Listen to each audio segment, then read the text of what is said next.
अचानक तेज गति से अपनी पीठ की ओर आती हवा को महसूस करते हुए बाई जेमिन ने एक पल के लिए भी संकोच नहीं किया, क्योंकि उसके मस्तिष्क से पहले उसके शरीर ने प्रतिक्रिया की।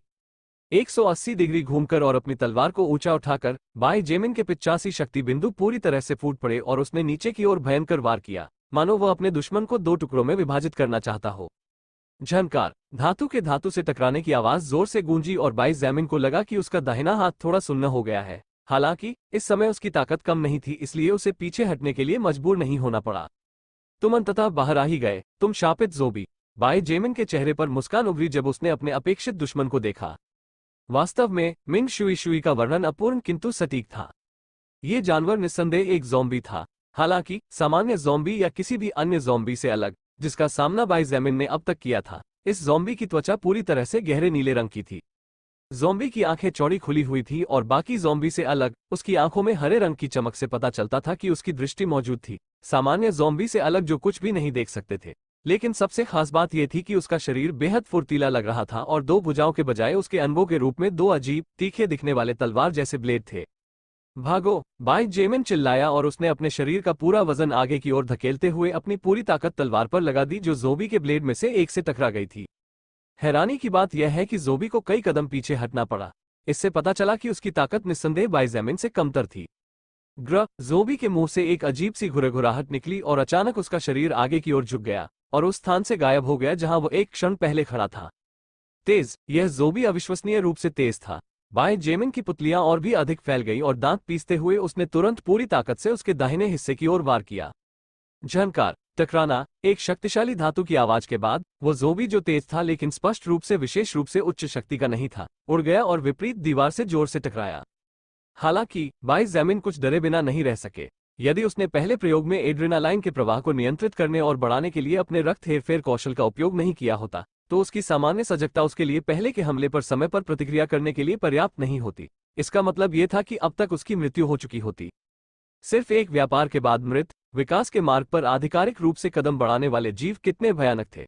यह ज़ोंबी तो और भी भयानक था, जिसे बाई जेमिन को अपने साथियों में से एक बनाने के लिए बस एक ही वार की जरूरत थी। बाई जेमिन ने उस अवसर का फायदा उठाया जब विकसित ज़ोंबी को उड़ा दिया गया और उसने अपना कौशल रक्त हेरफेर सक्रिय कर दिया। इसमें उसने जो रक्त फैलाया था, गलियारा अचानक 10 रक्त श्रृंखलाओं में बदल गया और उसके नियंत्रण में वे विकसित ज़ोंबी की ओर उड़ गए।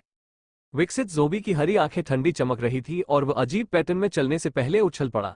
अपनी गति के कारण प्राणी 6 रक्त श्रृंखलाओं से बचने में कामयाब रहा, लेकिन उनमें से 4 ने उसे इस हद तक घेर लिया कि चाहे वो कहीं भी भागने की कोशिश करे, उसके लिए भागना असंभव हो जाएगा। हालांकि इसके बाद जो हुआ उसकी बाई जेमिन को उम्मीद नहीं थी। विकसित ज़ॉम्बी के शरीर से एक अजीब जादुई ऊर्जा निकली और एक अर्ध पारदर्शी रंगीन अवरोध जिसका आकार अंडे के समान था, संक्रमित के शरीर को घेर लिया। 4 रक्त श्रृंखलाएं ऊर्जा अवरोध से टकराईं, जिससे जमीन पर गिरने से पहले धातु जैसी आवाजें निकली। क्या? बाई जेमिन की आंखें चौंक कर चौड़ी हो गईं।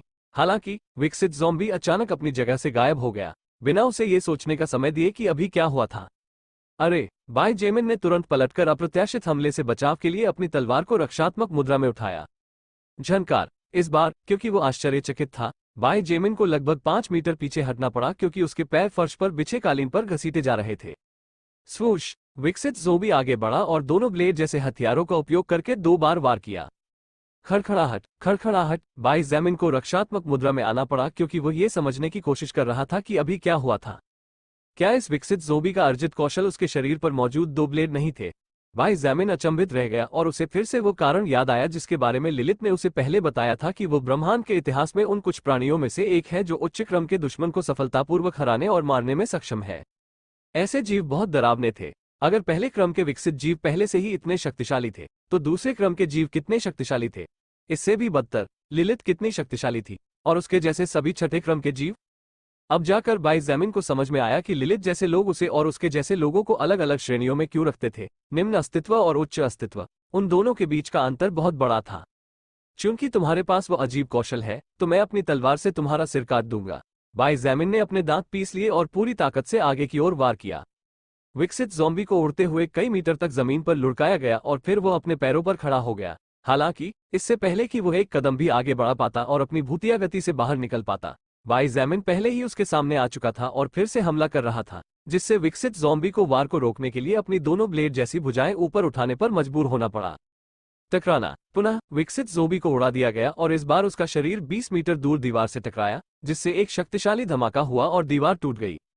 स्वूश बाय जेमिन, जिसने विकसित ज़ोंबी को उड़ाने के तुरंत बाद दौड़ना शुरू कर दिया था, बिजली की गति से प्राणी के सामने आया और उसके सिर को काटने के इरादे से फिर से तिरछा वार किया। मुझे विश्वास नहीं होता कि मैं तुम्हें मार नहीं सकता। उसकी आंखों में असीम शीतलता चमक उठी जब उसने अपने सामने खड़े ज़ोंबी की क्रूर आंखों को देखा। oceanofpdf.com अध्याय 52 मृत्यु नृत्य टकराना।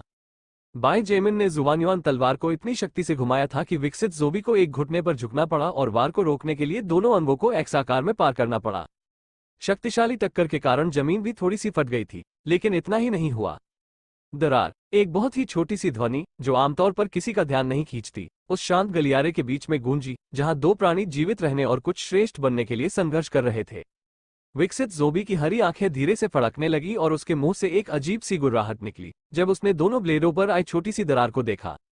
जुवान्युआन तलवार कोई सामान्य दुर्लभ श्रेणी का खजाना नहीं था, यह एक दुर्लभ श्रेणी का खजाना था जो चरम पर था। 40 के स्तर से नीचे लगभग किसी भी रक्षा को भेदने और यहां तक कि एक बख्तरबंद वाहन को भेदने में सक्षम होने की इसकी क्षमता के साथ, यहां तक कि विकसित ज़ोंबी के 2 ब्लेड भी इस तरह के हथियार से इतनी शक्ति से मारे जाने का सामना नहीं कर सकते थे। लानत है ज़ॉम्बी पर, बाय जेमिन ने थूका और बेहतर स्थिति का फायदा उठाते हुए अपने शरीर को घुमाया और विकसित ज़ॉम्बी की पसलियों पर लात मारी, जिससे वो 20 मीटर से ज्यादा दूर उड़ गया। विकसित ज़ोंबी फर्श पर तब तक लुढ़कता रहा जब तक कि वो विपरीत गलियारे की दीवार से नहीं टकरा गया।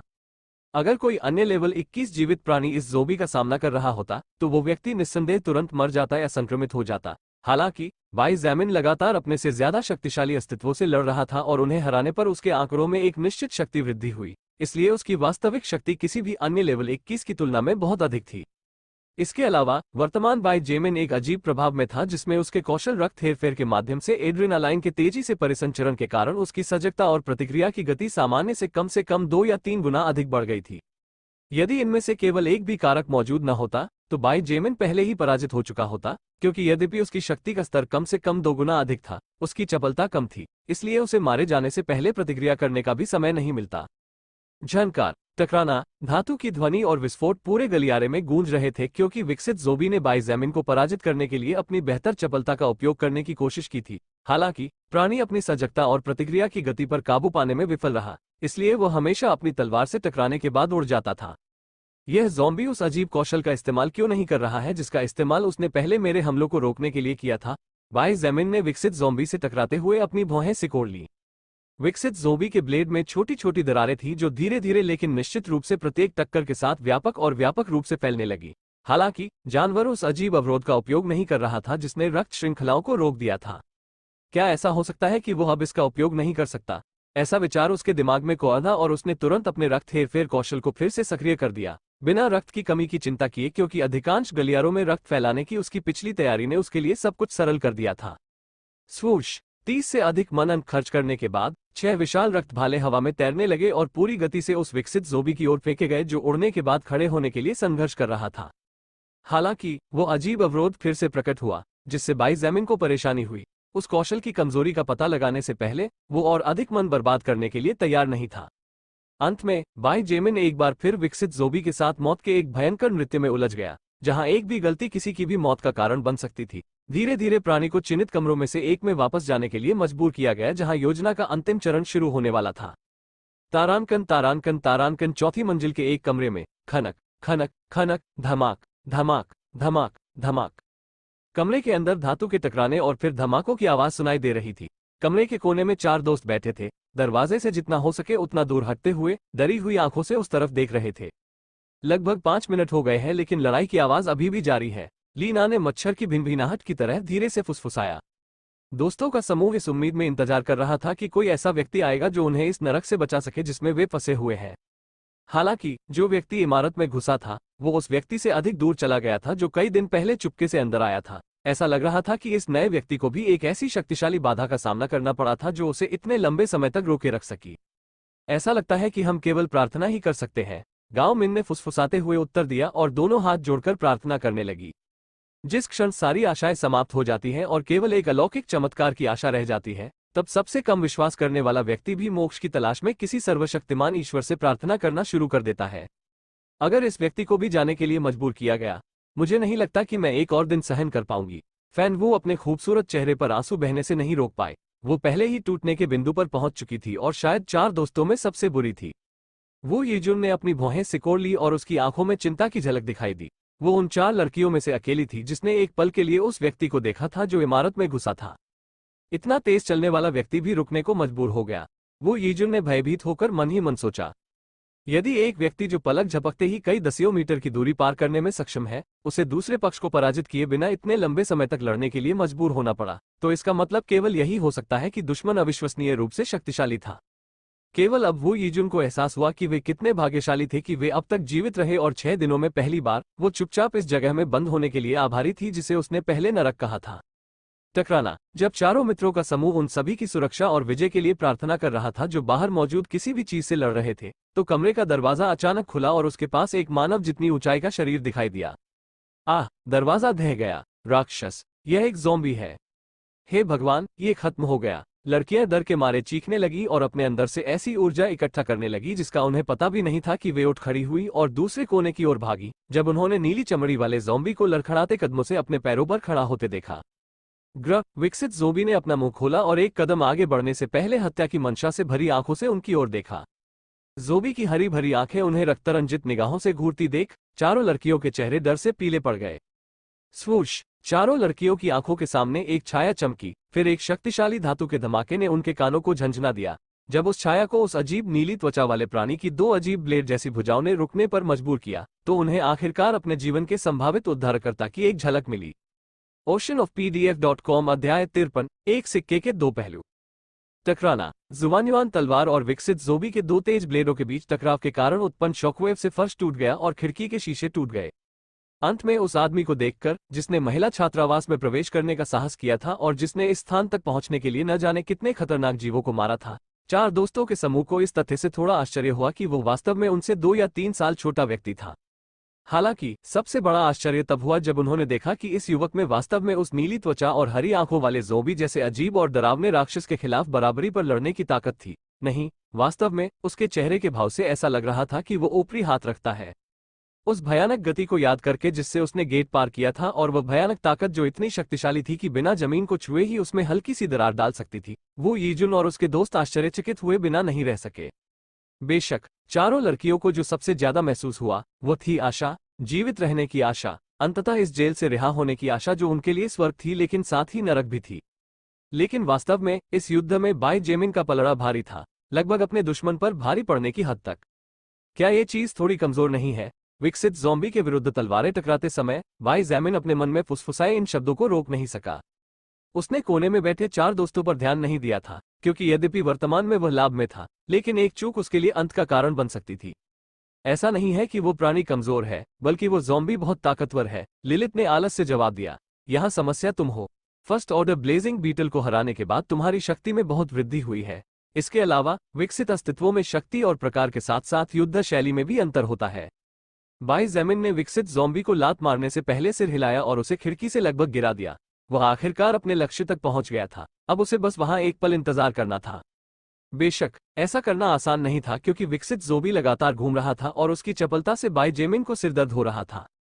इसके अलावा बाई जेमिन, लिलिथ की आवाज फिर से गूंजी, आपकी वर्तमान स्थिति आपको अपने शरीर के काम करने के तरीके में हेरफेर करने के परिणाम भुगतने पड़ सकते हैं।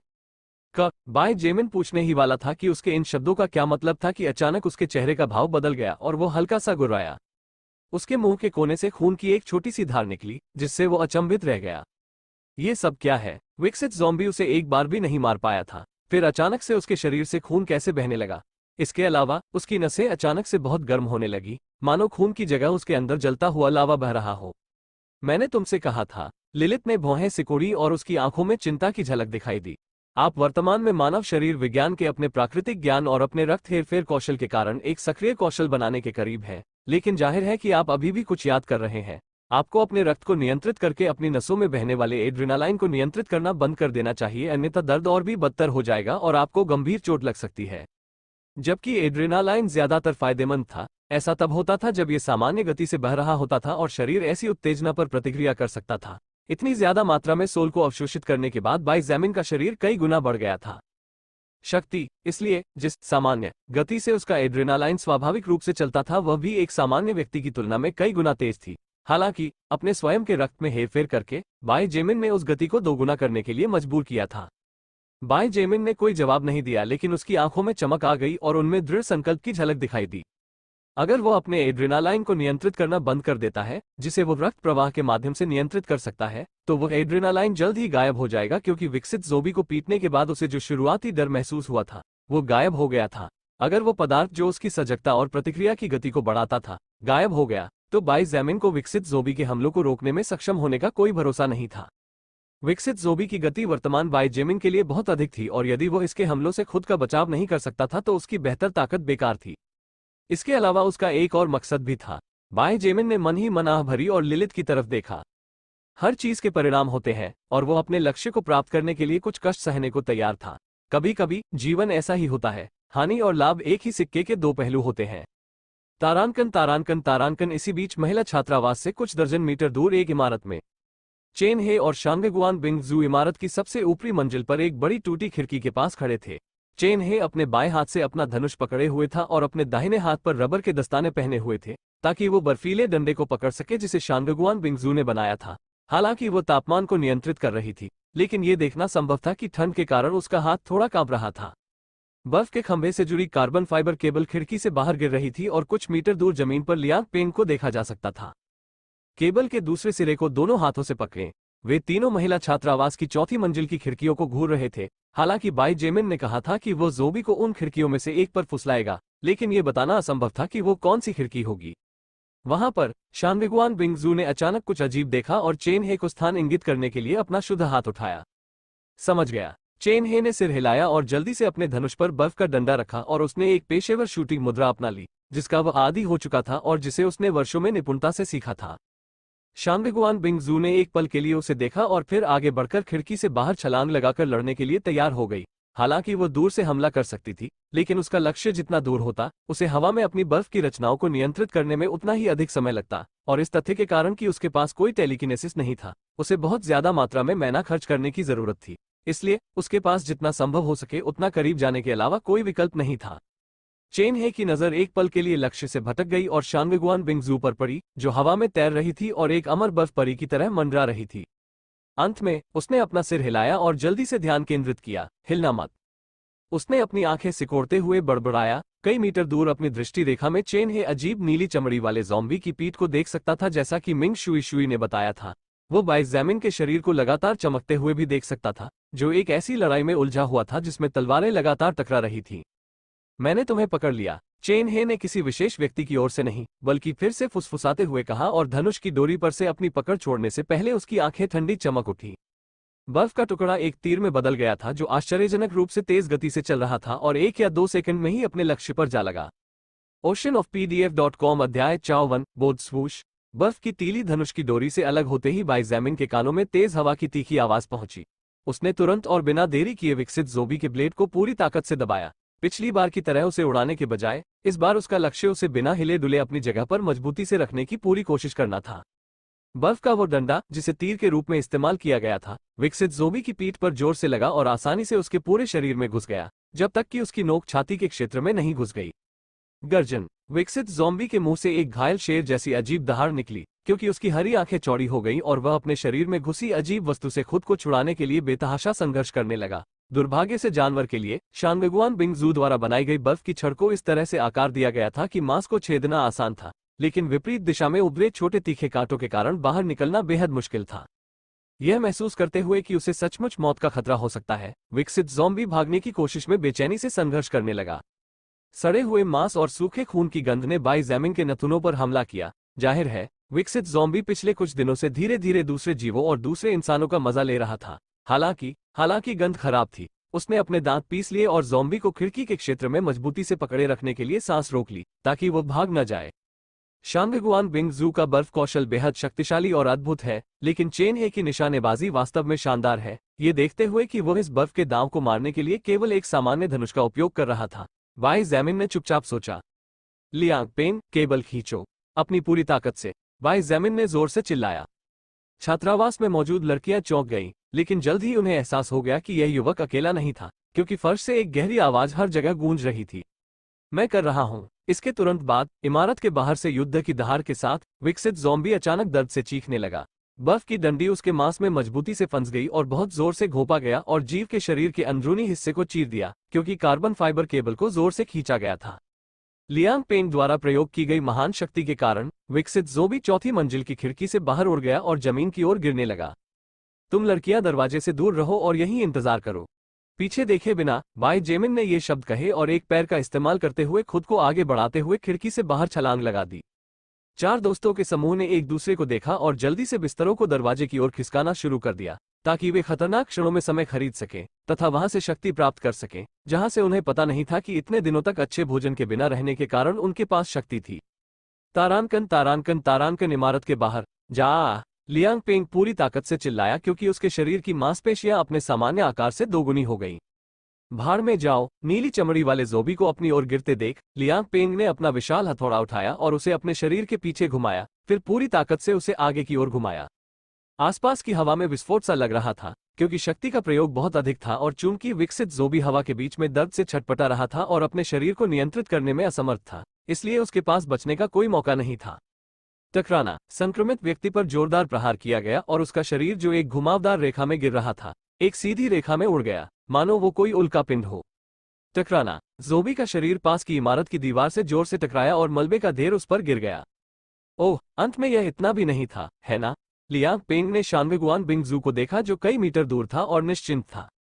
उसने जो ताकत और हथौड़े का शक्तिशाली प्रहार किया था, वो पूरे घर को गिराने के लिए काफी था। लियांग पेंग को यकीन नहीं हुआ कि एक ऐसा प्राणी जिसका शरीर लकड़ी जितना पतला था, इस तरह के प्रहार के बाद भी बच सकता है। मूर्ख, यह अभी मरा नहीं है। बाई जेमिन जमीन पर गिरने के बाद चिल्लाया और तुरंत पूरी गति से भागने लगा। स्वूश! अचानक धूल का बादल पूरी तरह से खुल गया और मलबे को बिजली की गति से अनगिनत टुकड़ों में काट दिया गया। इससे पहले कि लियांग पेंग कुछ प्रतिक्रिया कर पाता, विकसित ज़ॉम्बी आगे बढ़ा और अपने ब्लेड को ऊपर उठाकर भयंकर रूप से नीचे की ओर वार करने लगा। लियांग पेंग का चेहरा कार्टून भूत की तरह सफेद हो गया। उन खून से लथपथ आंखों को जानलेवा इरादे से घूरते हुए देखकर लियांग पेंग के मन में आखिरी ख्याल यही आया कि उसकी जिंदगी खत्म हो गई है। वास्तव में ऐसा होना चाहिए था। सौभाग्य से शानवेगुआन बिंगजू को विश्वास नहीं था कि विशालकाय हाथी भरिंग किस्तर जैसा कोई प्राणी होगा। इतनी आसानी से मरना, भले ही उसके तर्क ने उसे बताया हो कि इतने शक्तिशाली हमले से बचना असंभव था। बर्फ की दीवार। शानवेगुआन बिंगजू की जल्दबाजी भरी आवाज गूंजी और 1 सेकंड से भी कम समय बाद बर्फ की 1 मीटर मोटी दीवार लियांग पेंग के सामने आ गई, जिसने उसे विकसित ज़ॉम्बी से अलग कर दिया, इससे पहले कि वह जानलेवा प्रहार करने में कामयाब हो। आसपास की सभी इमारतों में एक फटने जैसी आवाज गूंज उठी जब विकसित ज़ॉम्बी का ब्लेड बर्फ की मोटी दीवार को चीरता हुआ अंदर घुसा, मानो वो नर्म पतले रुई से बना हो। बर्फ की गोलियां। शानवेगुआन बिंगजू ने जब देखा कि उसकी रक्षात्मक दीवार कितनी आसानी से ढह गई है, तो वह अपने हाव भाव बदलने से खुद को नहीं रोक पाई और जल्दी से अपने दांत पीसते हुए अपने वर्तमान मन का 1/4 हिस्सा खर्च करके 20 छोटी बर्फ की गोलियां बनाई और उन्हें आगे की ओर फेंका। बर्फ की गोलियां असली गोलियों की तरह दिख रही थी, क्योंकि वे इतनी तेज गति से चल रही थी कि उन्हें नंगी आंखों से ट्रैक करना मुश्किल था। हालांकि शानवेगुआन बिंगजू के अविश्वास के कारण विकसित ज़ॉम्बी की हरी आंखें चमक रही थीं और गोलियां उसी अजीब ऊर्जा अवरोध से विक्षेपित हो रही थीं जिसने बाई ज़ैमिन की रक्त जंजीरों और रक्त भालों को रोक दिया था। बर्फ की गोलियों के अजीब अवरोध से टकराने की आवाज छोटे धातु के गोलों के स्टील की प्लेट से टकराने जैसी थी और 1 सेकंड बाद ही सभी बर्फ की गोलियां पिघलकर जमीन में गिर गईं। स्वुश स्वुश स्वुश! हवा जोर से चिल्लाई और विकसित ज़ॉम्बी ने अपने शरीर को तेजी से घुमाया और फिर अपने एकमात्र बरकरार ब्लेड से काटना शुरू कर दिया, क्योंकि उनमें से एक को बाई ज़ैमिन के लगातार हमलों और लियांग पेंग के अपने हथौड़े से शक्तिशाली अंतिम प्रहार ने नष्ट कर दिया था। 1 सेकंड से भी कम समय में प्राणी ने 3 अलग अलग कट लगाए, जिससे पता चला कि भले ही वह घायल हो गया हो, लेकिन उसकी गति अभी भी उतनी ही डरावनी और भयावह थी जितनी पहले थी। खड़खड़ाहट खड़खड़ाहट खड़खड़ाहट! 3 धातु की आवाजों के बाद 3 तीर विकसित ज़ॉम्बी से कुछ ही दूरी पर जमीन पर गिरे। विकसित ज़ॉम्बी ने दूर की इमारत की ओर देखा और उसकी आंखें अशुभ रूप से चमक उठी जब उसने चेनहे को घूरा, जो ज़ॉम्बी द्वारा उसके सामने प्रदर्शित की गई शक्ति को देखकर दंग रह गया। वास्तव में ये केवल चेनहे ही नहीं था। शानवेगुआन बिंगजू और लियांग पेंग इस कारण को जानकर हैरान और भयभीत थे कि बाई जेमिन ने पहले इस प्राणी से लड़ने से इनकार क्यों किया था। क्या ये फर्स्ट ऑर्डर प्राणी की शक्ति थी? नीली चमड़ी वाले ज़ॉम्बी की शक्ति बहुत ज्यादा थी। सिर्फ 2 सेकंड में ही इसने इतनी शक्ति दिखा दी थी कि उन्हें यह साबित हो गया कि कोई भी इसे रोक नहीं सकता। oceanofpdf.com अध्याय 55। लड़ाई खत्म हो गई है और कर चुका दिया गया है। शानवेगुआन बिंगजू, लियांग पेंग और चेनहे का नीली चमड़ी वाले ज़ॉम्बी के खिलाफ टकराव संक्षिप्त था, कुल मिलाकर केवल 2 या 3 सेकंड का। हालांकि वे 2 या 3 सेकंड उनमें से प्रत्येक के लिए यह एहसास करने के लिए पर्याप्त थे कि उनके सामने दुश्मन कितना शक्तिशाली था। वास्तव में केवल लियांग पेंग ही उस विचित्र ज़ोंबी को एक बार सफलतापूर्वक मारने में सफल हो पाया था, और वह ऐसा केवल इसलिए कर पाया था क्योंकि ज़ोंबी हवा में था और खुद का बचाव करने में असमर्थ था तथा बहुत दर्द से पीड़ित था। कुछ ही सेकंड बीते थे, लेकिन उस छोटे और सीमित समय में समूह के सबसे शक्तिशाली लड़ाकू विमानों में से एक का जीवन लगभग समाप्त हो गया था। बहुत शक्तिशाली और बहुत भयानक, यह उन तीनों का सामान्य विचार था। स्वूश! नीली चमड़ी वाले ज़ॉम्बी ने बाई ज़ेमिन को अपनी ओर दौड़ते हुए देखा और तेजी से भागने लगा। जाहिर है, संक्रमित प्राणी को पता था कि उसका सामना करने से वो खतरे में पड़ जाएगा, इसलिए उसने भागने का मौका लेने की कोशिश की। क्या इस शापित प्राणी के पास पहले से ही बुनियादी स्तर की बुद्धि है? बाई ज़ेमिन को लगा कि रात में छिपकर हमला करने के अवसर की प्रतीक्षा कर रहे ऐसे तेज ज़ोंबी के विचार से उसकी खोपड़ी खड़ी हो गई है।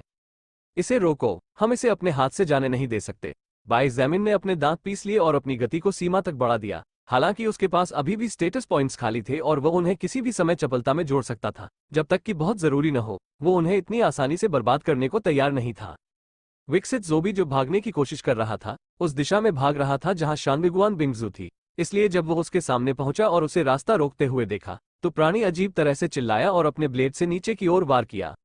ज़ोंबी के इरादों को देखकर चेन हे का चेहरा पीला पड़ गया और उसके पैर कमजोर पड़ गए, क्योंकि उसे एहसास हुआ कि न केवल उसके पास प्रतिक्रिया करने का समय नहीं है, बल्कि वो अपने प्रियजन के जीवन को खतरे में देखने के अलावा और कुछ नहीं कर सकता। यहां तक कि बाई ज़ेमिन, जो समूह में सबसे तेज था, इतने कम समय में इतनी बड़ी दूरी तय करने में सक्षम नहीं था, क्योंकि इसके लिए उसे कम से कम 1 या 2 सेकंड और चाहिए थे। लेकिन जो सबने देखा वो शानविगुआन बिंगजू के सुंदर शरीर को 2 हिस्सों में काटा जाना नहीं था। झनकार! धातु के खिलाफ धातु की खनक की आवाज के बाद सभी ने बर्फ की सुंदरता को अपने सिर के स्तर तक एक छोटे से घुमावदार खंजर को उठाते हुए देखा। विकसित ज़ोंबी का ब्लेड बड़ा था, लेकिन शानविगुआन बिंगजू ने वास्तव में इसके हमले को रोकने के लिए इतने छोटे ब्लेड वाले हथियार का इस्तेमाल किया था। इसके अलावा खंजर पर उसकी पकड़ और चेहरे पर ठंडे भाव को देखकर एक मूर्ख भी बता सकता था कि यह भाग्य नहीं था, और वो निश्चित रूप से एक प्रशिक्षित व्यक्ति थी जो नजदीकी मुकाबले में कुशल थी। बिल्कुल सही, शानविगुआन बिंगजू, इसे वहीं थामे रहो। बाई ज़ेमिन जोर से प्रशंसा करने से खुद को रोक नहीं सका। अगले ही पल उसने ज़ॉम्बी की पीठ पर हाथ रखा और तिरछा वार करने से पहले अपनी तलवार को तेजी से ऊपर उठाया। विकसित ज़ॉम्बी ने बाई ज़ेमिन के हमले को रोकने के लिए पीछे मुड़ने की कोशिश की, लेकिन शानविगुआन बिंगजू ने उसे ऐसा करने की अनुमति नहीं दी। उसने अपना शरीर आगे की ओर झुकाया और ज़ॉम्बी को अपनी जगह पर खड़ा करने के लिए अपनी पूरी ताकत का इस्तेमाल किया। ज़ॉम्बी की ताकत बहुत ज्यादा न होने की वजह से उसे पीछे हटने के लिए मजबूर नहीं होना पड़ा, और ऐसा लग रहा था कि वह एक करीबी लड़ाई में अपनी जगह पर खड़ी रह सकती है। स्लैश! आखिरी क्षण में और अपना सिर खोने से ठीक पहले विकसित ज़ॉम्बी ने अपने शरीर को एक अजीब कोण पर झुका दिया, जिससे बाई ज़ेमिन का वार चूक गया। हालांकि प्राणी किसी भी तरह से सुरक्षित नहीं था। चिल्लाओ! विकसित ज़ॉम्बी के मुंह से बेकाबू होकर एक तेज चीख निकली। उसका बायां हाथ पूरी तरह से कट गया था और उसकी पसलियों का एक हिस्सा भी। खून एक अंतहीन फव्वारे की तरह बहने लगा था, और विकृत अभिव्यक्ति से यह स्पष्ट था कि सामान्य ज़ॉम्बी के विपरीत जो दर्द या मौत से नहीं डरते थे, यह ज़ॉम्बी बहुत ज्यादा दर्द महसूस कर सकता था। शानविगुआन बिंगजू ने उस समय अवसर का लाभ उठाया जब विकसित ज़ॉम्बी दर्द से तड़प रही थी, और अपने मुक्त हाथ से उसने अपने सारे मन का उपयोग करके बर्फ की तलवार बना ली। उसका चेहरा चादर की तरह सफेद हो गया और उसे लगा कि उसकी दुनिया उसके इर्द गिर्द घूम रही है। फिर भी उसने अपने होठों को काट लिया, जिससे उनमें से खून बहने लगा, और उसने आगे की ओर वार किया। उसके सारे मन से बनाई गई बर्फ की तलवार ने विकसित ज़ॉम्बी के शरीर को आसानी से छेद दिया। प्राणी का पेट फट गया और वह अंदर से बाहर जमने लगा, जिससे उसकी हरकतें बहुत मुश्किल हो गईं। जानवर भयंकर दहाड़ लगाकर छूटने की कोशिश करने लगा, लेकिन यह उसकी आखिरी लड़ाई थी। बाई ज़ेमिन ने अपने पिछले हमले की गति का उपयोग करके एक पूर्ण मोड़ बनाया और एक क्षैतिज स्लैश बनाया। इस बार शानविगुआन बिंगजू के समर्थन के कारण विकसित ज़ॉम्बी के पास हमले से बचने की न तो क्षमता थी और न ही किस्मत। ज़ॉम्बी का सिर आसमान में उछला और फिर जमीन पर धड़ाम से गिरा और 2 या 3 बार लुढ़का। इसके तुरंत बाद अब सिरहीन विकसित ज़ॉम्बी का शरीर एक तरफ गिर गया और गहरे रंग का खून अनियंत्रित रूप से बाहर निकलने लगा, जिसने कुछ ही सेकंड में जमीन को पूरी तरह से दाग दिया। ज़ॉम्बी के शरीर से ऊर्जा के 4 गोले निकले और प्रत्येक गोला प्रत्येक व्यक्ति के शरीर में प्रवेश कर गया। चेन हे और लियांग पेंग के शरीर में भी ऐसा ही था। शानविगुआन बिंगजू की रोशनी उनसे लगभग 2 या 3 गुना अधिक चमकदार थी, और बाई ज़ेमिन की रोशनी उनसे कई गुना अधिक चमकदार थी। चेन हे ने अंततः राहत की सांस ली और उसका दिल, जो उसके मुंह से बाहर आने वाला था, शांत हो गया। लियांग पेंग अभी भी जमे हुए थे, जाहिर तौर पर प्रतिक्रिया करने में असमर्थ थे। ये स्वाभाविक भी था, क्योंकि पूरी लड़ाई 5 सेकंड से भी कम समय तक चली थी, और अगर उनके दल के सदस्यों ने समय पर हस्तक्षेप नहीं किया होता तो उनकी जान जाने से बाल बाल बच जाती। शानवेगुआन बिंग जू अभी भी युद्ध की मुद्रा में लग रही थी क्योंकि वो अभी भी अपने हाथों में खंजर को कसकर पकड़े हुए थी। ये खंजर बिल्कुल सामान्य श्रेणी का खजाना था जो बाई जैमिन ने उसे पहले दिया था। जब वह अपनी आंखें चौड़ी करके आगे देखती थी तो उसकी उदार छाती ऊपर नीचे होती थी और उसका बीमार पीला चेहरा उसे बेहद दयनीय बना देता था। दूसरी ओर बाई जैमिन ने आखिरकार अपनी तनावग्रस्त मांसपेशियों को आराम देने में कामयाबी हासिल की और चुपके से राहत की सांस ली। जबकि यह सच था कि पूरी लड़ाई में वह श्रेष्ठ था, वास्तविकता ये थी कि उसकी जिंदगी हमेशा दांव पर लगी हुई थी क्योंकि उसके लिए थोड़ी सी भी गलती का मतलब अंततः मौत था। खांसी। अपने रक्त हेरफेर कौशल को निष्क्रिय करने और अपने स्वयं के रक्त प्रवाह में हेरफेर करना बंद करने के बाद बाई जेमिन ने एक हाथ से अपना मुंह ढक लिया और अपनी हथेली में ताज़ा खून थूक दिया। अरे, शानवेगुआन बिंग जू आखिरकार जाग गई और उसे एहसास हुआ कि जीत उनकी ही है। हालांकि उसकी उंगलियों की सिलवटों से खून की बूंदें निकलती देखकर वो अपनी आंखें थोड़ी चौड़ी होने से नहीं रोक पाए। बाई जेमिन ने अपनी रक्तवाहिकाओं के लगातार हिलने के दर्द को सहन करने के प्रयास में अपने दांत पीस लिए और शांत आंखों से शानवेगुआन बिंग जू को देखा। उसने अपने हाथ के पिछले हिस्से से अपने मुंह के कोने से खून पोंछा और अपनी गहरी आंखें उसकी नीली आंखों में गड़ाकर शांति से कहा, अब मैं और तुम बराबर हो, अब मुझ पर तुम्हारा कोई कर्ज नहीं है। oceanofpdf.com अध्याय 56 अतीत और वर्तमान के बीच अंतर। माफ करना, मैंने आपकी बात नहीं सुनी।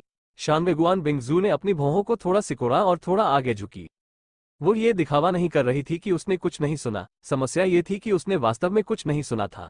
क्योंकि बाई जेमिन ने दर्द के कारण बहुत धीमी आवाज में बात की थी और क्योंकि शानवेगुआन बिंग जू खुद भी एक ही बार में अपना सारा मैना खोने के कारण मानसिक थकावट का अनुभव कर रही थी, ऐसा हुआ कि एक जो व्यक्त करना चाहता था और दूसरा जो सुनने वाला था, उसमें एक अंतर आ गया। बाई जेमिन ने एक क्षण तक उसकी ओर देखा, फिर सिर हिलाया और शांति से कहा, कोई बात नहीं। वैसे भी उसे कुछ भी कहने की जरूरत नहीं थी, वो शायद पहले से ही यह बात जानती थी क्योंकि वो बहुत समझदार थी। वैसे क्या तुम ठीक हो? शानवेगुआन बिंग जू ने पिछली बात जारी नहीं रखी और इसके बजाय उसके हाथ से टपकते खून को देखा और इशारा किया। चिंता करने की कोई जरूरत नहीं है, यह कोई बड़ी बात नहीं है। बाई जेमिन ने अपना हाथ हिलाया और इस तरह से निपटा जैसे कि यह कोई बड़ी बात नहीं है। वास्तव में रक्त वाहिकाओं से आने वाले दर्द को छोड़कर जब तक वह सावधान रहे और 1 या 2 दिन तक अपने रक्त प्रवाह को मजबूर न करे, तब तक वो ठीक रहेगा। मैं समझ गया। शानवेगुआन बिंग जू ने सिर हिलाया और कोई और सवाल नहीं पूछा। अरे, तुम दोनों, चेन हे उसी समय आगे बढ़ा और उन दोनों की तरफ देखा, क्या तुम दोनों ठीक हो? बाई जेमिन ने उसकी ओर देखा और ये देखकर कि उसकी नजरें शानवेगुआन बिंग जू पर टिकी थीं, वो अपनी हंसी रोक नहीं सकी। यह व्यक्ति बिल्कुल स्पष्ट है। हालांकि चेन हे उन दोनों से पूछ रहा था, लेकिन वो विनम्रता से ऐसा कर रहा था और ये तथ्य कि वे सभी एक टीम थे। लेकिन बाई जेमिन देख सकता था कि सुंदर विशेषज्ञ तीरंदाज की असली चिंता सफेद कपड़े पहने बर्फीली सुंदरता थी। मेरे मन को थका देने के अलावा मेरे साथ कोई समस्या नहीं है। शानवेगुआन बिंग जू ने अपना सिर धीरे से हिलाया और बाई जेमिन के हाथ पर लाल खून को फिर से देखने से खुद को रोक नहीं सकी। मैं भी ठीक हूँ, बाई जेमिन ने वही जवाब दिया और अपना ध्यान उनसे हटाकर लियांग पेंग की ओर देखा। अरे, बड़े लड़के, क्या तुम ठीक हो? लियांग पेंग, जो चुपचाप खड़ा था मानो जम गया हो, बाई जेमिन के शब्दों से जाग गया। उसने सभी को देखा और फिर शानवेगुआन बिंग जू को जटिल नजर से देखा। अंत में हथौड़ा वाला आदमी आह भरकर बिना कुछ कहे चला गया। जाहिर है, पिछली लड़ाई उसके लिए एक बड़ा आश्चर्य थी, और भी अधिक ये देखते हुए कि वो मरने के कितने करीब आ गया था और विकसित ज़ोंबी के सामने वो कितना असहाय था। जगह पर सन्नाटा था, मानो तीनों अपने अपने विचारों में डूबे हुए हों। आखिरकार एक लंबे समय तक असहजता के बाद चेन हे ने बाई जेमिन की ओर देखा, जो वहां पर लापरवाही से खड़ा था, मानो कुछ सोच रहा हो, और पूछा, बाई जेमिन, पहले वाला विशालकाय भरिंग, क्या तुमने वाकई उसे अकेले ही हरा दिया? हाँ, हालांकि तब ये कठिन था। वो भरिंग अधिक शक्तिशाली था और मैं उस समय कमजोर था। बाई जेमिन ने उस पर ज्यादा ध्यान दिए बिना हल्के से उत्तर दिया। वो दीवार के सहारे झुक गया और अपने रेटिना में हरे अक्षरों के साथ संदेश पढ़ने लगा जिसे उसके अलावा कोई नहीं देख सकता था। उसके सहज शब्दों को सुनकर, ये जानते हुए कि विशालकाय हाथी भरिंग जमीन पर पड़े सिर कटे ज़ोंबी से भी अधिक घिनौना था, और 3 दिन पहले बाई जेमिन की दयनीय स्थिति को याद करते हुए चेन हे अपनी आंखों में कड़वाहट और ईर्ष्या की चमक के साथ आह भरने से खुद को रोक नहीं सका। चेन हे को बचपन से ही एक असाधारण प्रतिभा के रूप में सराहा जाता रहा है। चाहे वो ग्रेड हो, खेल हो, रवैया हो, व्यक्तित्व हो, रूप हो, स्थिति हो, चेन हे के पास मूल रूप से सब कुछ था। सोल रिकॉर्ड के पृथ्वी ग्रह पर पहुंचने से पहले चेन हे को यह भी नहीं पता था कि इस दुनिया में बाई जेमिन नाम का कोई व्यक्ति भी है, लेकिन यह स्वाभाविक भी था। आखिरकार बाई जेमिन नाम का व्यक्ति कोई खास नहीं था। तीसरे वर्ष का एक छात्र, जिसे इस विश्वविद्यालय में प्रवेश के लिए आवश्यक अंक बड़ी मुश्किल से मिले थे, वो एक मध्यम वर्गीय परिवार से था। एक ऑटोमोबाइल वर्कशॉप का कर्मचारी था जो एक लोहार की दुकान के रूप में भी काम करता था और जिसका रूप रंग औसत था। बाई जेमिन के पास भी कोई नहीं था, जबकि चेन हे हमेशा सभी प्रकार के लोगों से घिरा रहता था, जैसे कि चांद के चारों ओर तारे होते हैं। दोनों के बीच का अंतर बहुत बड़ा था, जो स्वर्ग और पृथ्वी के बीच की दूरी जितना बड़ा था। लेकिन अब क्या हुआ? सोल रिकॉर्ड के इस दुनिया में आने के बाद चेन हे को एहसास हुआ कि उसकी शक्ल और उसकी पृष्ठभूमि को छोड़कर, जिसके बारे में उसे अभी भी नहीं पता था कि वो अस्तित्व में है या नहीं, बाई जेमिन बहुत श्रेष्ठ था। ये कुछ ऐसा था जो वो पहले से ही जानता था, लेकिन अनजाने में अनदेखा कर दिया या स्वीकार नहीं करना चाहता था। हालांकि आज कियाओ लोंग के खिलाफ लड़ाई और विकसित ज़ॉम्बी के खिलाफ अंतिम लड़ाई के बाद चेन हे ने आखिरकार वास्तविकता को स्वीकार कर लिया। ये दुनिया सचमुच बदल चुकी है और अतीत बस अतीत ही रह गया है। शानविगुआन बिंगजू ने अपने बचपन के दोस्त की ओर देखा, जो उदास और दुखी लग रहा था, लेकिन साथ ही थोड़ा राहत महसूस कर रहा था। उसे समझ नहीं आ रहा था कि वो क्या सोच रहा है। अंत में उसने वही कहा जो उसके दिमाग में आया, चेन हे, यह एक अच्छा शॉट था। वो कई सेकंड तक उसे देखता रहा, उसके चेहरे के हर इंच की सराहना करता रहा, मानो हर विवरण को अपनी याददाश्त में जलाना चाहता हो। अंत में वो मुस्कुराया और सिर हिलाया। ये था। कहने को और कुछ न होने पर शानविगुआन बिंगजू ने बाई जेमिन की ओर देखा और भौहें सिकोड़ ली, क्योंकि उसने देखा कि वो अभी भी पूरी तरह से आसपास की चीजों को अनदेखा कर रहा था। वास्तव में ऐसा लग रहा था कि वो उन दोनों के अस्तित्व के बारे में भूल गया था, क्योंकि वो वर्तमान में खुद से धीमी आवाज में बात कर रहा था। क्या यह व्यक्ति पागल हो गया है? शानविगुआन बिंगजू अपने दिमाग में इस विचार को आने से नहीं रोक सकी और फिर उसने उसे जबरन अपने दिमाग से निकाल दिया। अंत में उसने ज़ोंबी लाश के पास के गोले को देखा और फिर अपनी नजर फिर से उसकी ओर घुमाई। बाई जेमिन, क्या तुम सच में ठीक हो? ओह! बाई जेमिन ने पलकें झपकाई और दोनों लोगों को शून्य दृष्टि से देखा। वो स्वाभाविक रूप से पागल नहीं हुआ था। ये सिर्फ इतना था कि वो लिलित के साथ इस बारे में एक छोटी सी बातचीत कर रहा था कि आगे क्या करना है, और वह इतना उत्साहित था कि वो शानविगुआन बिंगजू और चेन हे के अस्तित्व के बारे में भूल गया। वास्तव में वो एक बहुत ही महत्वपूर्ण चीज के बारे में भी भूल गया था। शानविगुआन बिंगजू ने एक पल के लिए उसे देखा और उसके भ्रमित चेहरे को देखकर वो अपना सिर हिलाए बिना नहीं रह सकी। अंत में उसने जमीन की ओर इशारा किया और उदासीन आवाज में कहा, हम इन चीजों का क्या करेंगे? मेरा मतलब है वितरण। बाई जेमिन ने शानविगुआन बिंगजू द्वारा बताए गए स्थान को देखा और जमीन पर पड़े चमकते हुए गोले को देखकर ऐसा लगा जैसे वो जोर से चिल्ला रहा हो। लाल ओब सामान्य श्रेणी के खजाने के समतुल्य है, नारंगी ओब दुर्लभ श्रेणी के खजाने के समतुल्य है, तथा पीला ओब जादुई श्रेणी के खजाने के समतुल्य है। 3 गोले जिनमें खजाने थे। oceanofpdf.com। अध्याय 57, उत्परिवर्ती पौधा, भाग 1। क्योंकि लियांग पेंग थोड़ा उदास था और उसके पास सोचने के लिए बहुत सारी चीजें थी, वहां केवल 3 लोग ही बचे थे। ठीक उतनी ही संख्या में गोले थे जितने विकसित ज़ोंबी ने इस बार गिराए थे। इससे चीजें आसान हो गई, क्योंकि अन्यथा लूट का माल बांटना मुश्किल होता। हालांकि यह संभावना थी कि लियांग पेंग कम रिंगग्रस्त महसूस करने के लिए अपना हिस्सा छोड़ देगा, लेकिन यह भी निश्चित नहीं था कि ऐसा होगा। आखिरकार मानव हृदय अप्रत्याशित है। इसके अलावा बाई जेमिन को नहीं पता था कि शानविगुआन बिंगजू और चेन हे को ऑब्स के अस्तित्व के बारे में पता था या नहीं, और उन्हें उनके रंगों के अनुसार कैसे वितरित किया गया था। तो क्या इसका जितना संभव हो उतना लाभ उठाना अच्छा नहीं होगा? हालांकि ये केवल एक क्षणभंगुर विचार था, क्योंकि बाई जेमिन जानता था कि उसके सामने 2 लोगों को धोखा देना आसान नहीं था। चेन हे और शानविगुआन बिंगजू 2 बेहद चतुर लोग थे, खासकर वह जो न केवल चतुर थी बल्कि लोमड़ी की तरह चालाक भी थी। दरअसल जब उसने उसकी ओर देखा तो उसने पाया कि वह भी उसे ही देख रही थी। मुझे पीला रंग पसंद है, बाई जेमिन ने अचानक कहा। चेन हे और शानविगुआन बिंगजू ने एक दूसरे को अजीब तरह से देखा, फिर वो उसकी ओर देखने के लिए मुड़ी और मुस्कुराते हुए बोली, मुझे भी पीला रंग पसंद है। बाई जेमिन पहले से ही उसकी चालाक छोटी लोमड़ी मुस्कान से प्रतिरक्षित था। इसके बजाय उसने उसे एक दोस्ताना मुस्कान दी और जारी रखा, अच्छा, बहुत बुरा हुआ ये देखते हुए कि मेरा योगदान सबसे अधिक है। मुझे लगता है कि मैं बेशर्म हो जाऊंगा और पीला गोला ले लूंगा। मेरे साथ चालाकी का खेल खेलना चाहते हो? तुम अभी भी बहुत नासमझ हो, बाई जेमिन ने चुपके से उपहास किया। वास्तव में शानविगुआन बिंगजू की मुस्कुराहट पलक झपकते ही गायब हो गई और उसने हमेशा की तरह उसी उदासीन नजर से उसकी ओर देखा, जबकि चुपके से अपनी जीभ चटकाते हुए और कुछ बुदबुदाते हुए जो शायद केवल वही समझ सकती थी।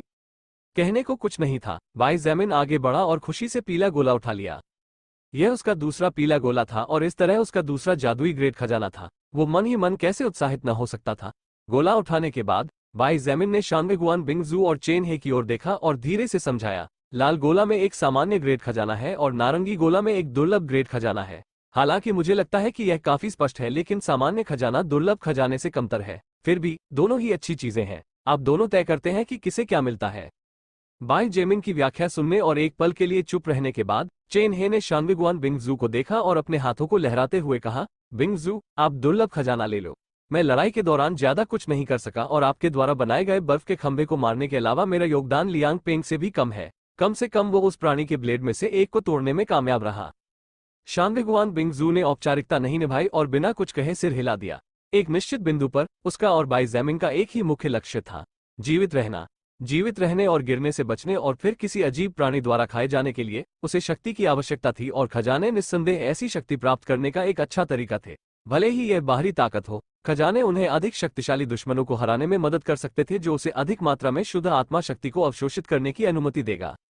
बिना कुछ कहे उनमें से प्रत्येक ने अपनी अपनी जीत की लूट को बाद में देखने और अध्ययन करने के लिए रख लिया। चलो महिला छात्रावास का निरीक्षण शुरू करते हैं, बाई ज़ेमिन ने भौहें सिकोड़ते हुए कुछ उलझन के साथ कहा। मुझे लगता है कि वहां कुछ अजीब है।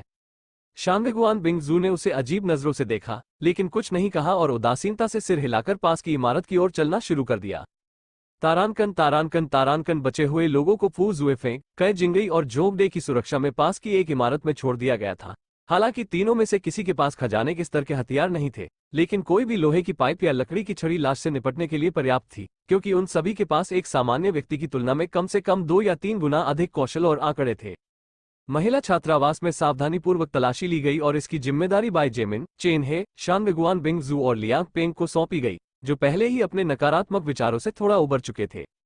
निचली और दूसरी मंजिल पर जीवन के कोई भी लक्षण नहीं थे। दोनों मंजिलों को भूतकाल में ज़ॉम्बी या क्याओ लॉन्ग ने साफ कर दिया था। तीसरी मंजिल पर लगभग 30 छात्राएं जीवित पाई गईं, लेकिन सबसे बड़ा आश्चर्य ये था कि चौथी मंजिल पर 100 से ज्यादा छात्राएं जीवित थीं। यद्यपि वे सभी कमजोर थे और उनमें से कुछ तो मानसिक रूप से बीमार भी हो गए थे, फिर भी कम से कम वे अभी भी जीवित थे और उनके पास उन लोगों के विपरीत जिन्हें जिंदा खा लिया गया था यथासंभव अच्छा जीवन जीने का मौका था। चौथी मंजिल के एक कमरे में बिंगजू, गाओ मिन शांगगुआन बिंगजू की बाहों में कूद गया और एक छोटी लड़की की तरह रोने लगा, जो किसी बड़े व्यक्ति द्वारा तंग किए जाने के बाद अपने माता पिता के साथ अपनी सारी शिकायतें व्यक्त कर रही हो। गाओ मिन व्यावहारिक रूप से अपने समूह का स्तंभ रही हैं क्योंकि लीना और फैनवू को मानसिक तनाव से उबरने के लिए निरंतर मानसिक समर्थन की आवश्यकता थी। दबाव और भूख ने उन्हें पागल कर देने की धमकी दी थी। आखिरकार रातों रात इतने अचानक परिवर्तन से गुजरना आसान नहीं था। दूसरी ओर वू यीजुन आमतौर पर शांत और चुप रहती थी, इसलिए ये जानना मुश्किल था कि वह क्या सोच रही थी या वह ठीक थी या नहीं। इसलिए गाओ मिन केवल अकेले ही खंभे की भूमिका निभा सकती थी जब तक कि वह अपने दोस्तों को अपनी आंखों के सामने मरते हुए नहीं देखना चाहती थी। कोई बात नहीं, अब सब ठीक हो जाएगा। शांगगुआन बिंगजू ने अपनी बाहों में लड़की की पीठ को धीरे से सहलाया और एक धीमी आह भरी। ये सिर्फ गाओ मिन ही नहीं था, शांगगुआन बिंगजू पर भी लीना और फैनवू ने हमला किया था, इसलिए उसे अपने दोस्तों को शांत करने के लिए कुछ समय लेना पड़ा। हालांकि वे केवल 3 या 4 साल पहले ही मिले थे, वे एक दूसरे के बहुत करीब आ गए थे और शांगगुआन बिंगजू वास्तव में खुश थी कि वे सुरक्षित थे। यीजुन, ये देखकर अच्छा लगा कि तुम ठीक हो। चेन हे ने सुंदरी को देखा और आह भरी। अगर तुम्हें कुछ हो गया तो तुम्हारे पिता और दादा बाद में पागल हो जाएंगे। आप सभी का धन्यवाद जो समय पर पहुंच गए। वो यीजुन ने थोड़ा मुस्कुराकर सिर हिलाया। हालांकि वो लगभग 1 सप्ताह तक ठीक से खाना न खा पाने के कारण अपनी सबसे अच्छी स्थिति में नहीं थी, लेकिन उसके कपड़े साफ थे और छात्रावास में शौव की वजह से उसके शरीर की खुशबू गुलाब की तरह मीठी थी। हर दिन लड़कियां बहुत सावधानी से नहाती थीं और हर बार हॉट टब में कदम रखते समय ज़ॉम्बी को आकर्षित करने से बचने के लिए बहुत ज्यादा शोर नहीं मचाती थीं, इसलिए कम से कम इस मामले में वे सहज थीं। पहले तो वे डर के मारे अनिच्छुक थे, लेकिन भूख, कैद और गर्म पानी से न नहा पाने की तकलीफ ने उनके लिए सब कुछ और भी मुश्किल बना दिया। इसलिए मुक्ति के 2 या 3 दिन बाद चारों ने फैसला किया कि अगर उन्हें मरना ही है तो कम से कम अपने दुखों में से एक को तो छोड़ ही दें। oceanofpdf.com अध्याय 58 उत्परिवर्ती पौधा भाग 2।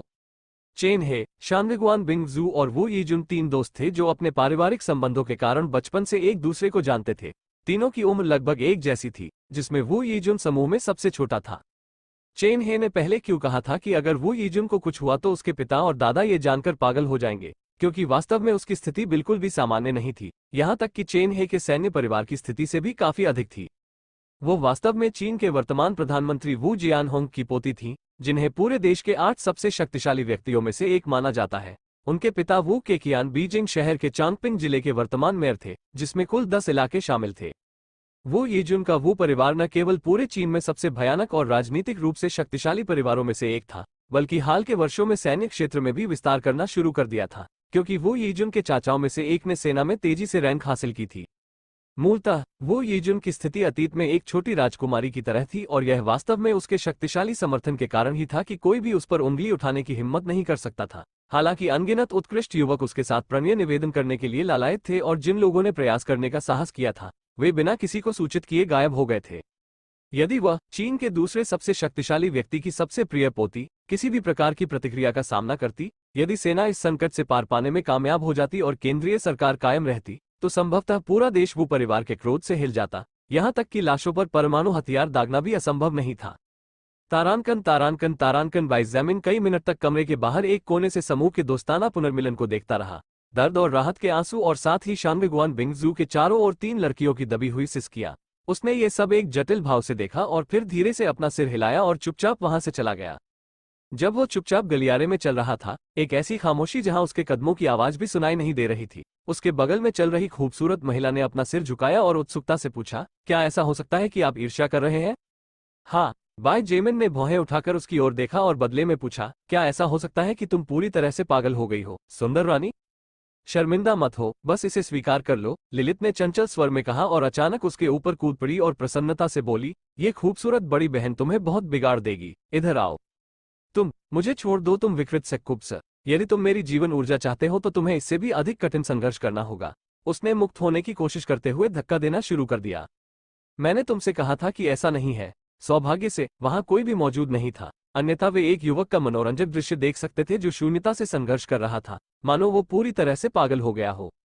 तारानकन तारानकन तारानकन गांव मिन तिकड़ी को शांत करने और उन्हें पेट खोलने के लिए कुछ हल्का खाने की अनुमति देने के बाद शानवेगुआन बिंगजू ने वू यीजुन से संपर्क किया, जो ब्रेड बन के साथ डिब्बे वाला दूध पी रही थी, और उसे एक दुर्लभ वास्तविक मुस्कान दी। मुझे खुशी है कि आप सुरक्षित और स्वस्थ हैं, यीजुन। वू यीजुन ने भी उसकी सच्ची मुस्कान का जवाब दिया और राहत भरी लेकिन कुछ जटिल नजर से उसकी ओर देखते हुए कहा, हालांकि मुझे पता था कि तुम ऐसा करोगी, लेकिन मैं तुम्हें नहीं छोड़ूंगी। निश्चित रूप से ठीक हो जाओगे क्योंकि यह तुम हो। मुझे उम्मीद नहीं थी कि तुम इतने मजबूत हो जाओगे। इससे पहले कमरे में प्रवेश करने के लिए थोड़ा सा रास्ता तय करने के बाद वो यीजुन खिड़की के पास जाने से खुद को रोक नहीं पाए, इसलिए उसने अपनी आंखों से 4 लोगों के समूह की अजीब नीली चमड़ी वाली ज़ॉम्बी के खिलाफ छोटी लेकिन खतरनाक लड़ाई देखी थी। उसने देखा था कि शानवेगुआन बिंगजू ने कैसे बर्फ बनाई और नियंत्रित की जैसे कि वो कोई देवी हो, इसलिए वह उससे ईर्ष्या करने से खुद को नहीं रोक पाए। आखिरकार जबकि शानवेगुआन बिंगजू ने खुद का बचाव करने की क्षमता और शक्ति प्राप्त कर ली थी, वो यीजुन खुद जीवित रहने के लिए केवल इस छोटे से कमरे में छिप सकती थी। शानवेगुआन बिंगजू को पता था कि उसकी अच्छी दोस्त के मन में क्या चल रहा था, लेकिन उसने अपना सिर हिलाया और हल्की सी आह भरी और कुछ उदास आवाज में समझाया जो उसके हमेशा के ठंडे और स्थिर लहजे से बिल्कुल अलग थी, नहीं, असल में मैं सिर्फ किस्मत वाली थी। उस समय जियाओ बाई एक अजीब प्राणी में बदल गई थी, लेकिन हिलने से पहले ही वो जम गई थी। मैंने मौका पाकर उसे चाकू से गोद दिया। जियाओ बाई दरअसल वो छोटा सफेद खरगोश था जो शानवेगुआन बिंगजू की मां ने उसे दिया था और वो उसे बहुत प्यार करती थी। जियाओ बाई एक बूढ़ा खरगोश था जो 5 साल से ज्यादा समय से उसके साथ था, लेकिन माना ने उसे प्रभावित किया था क्योंकि उसके शरीर में उत्परिवर्तन हुआ था और जैसे ही उसने देखा कि कुछ गड़बड़ है, उसने उसे मार डाला। इस तरह उसे आइस मेकर का हुनर हासिल हुआ। मैं समझ गई, इसके लिए मुझे खेद है। वो यीजुन को अंततः समझ में आ गया और उसने सहानुभूति के भाव से उसकी ओर देखा।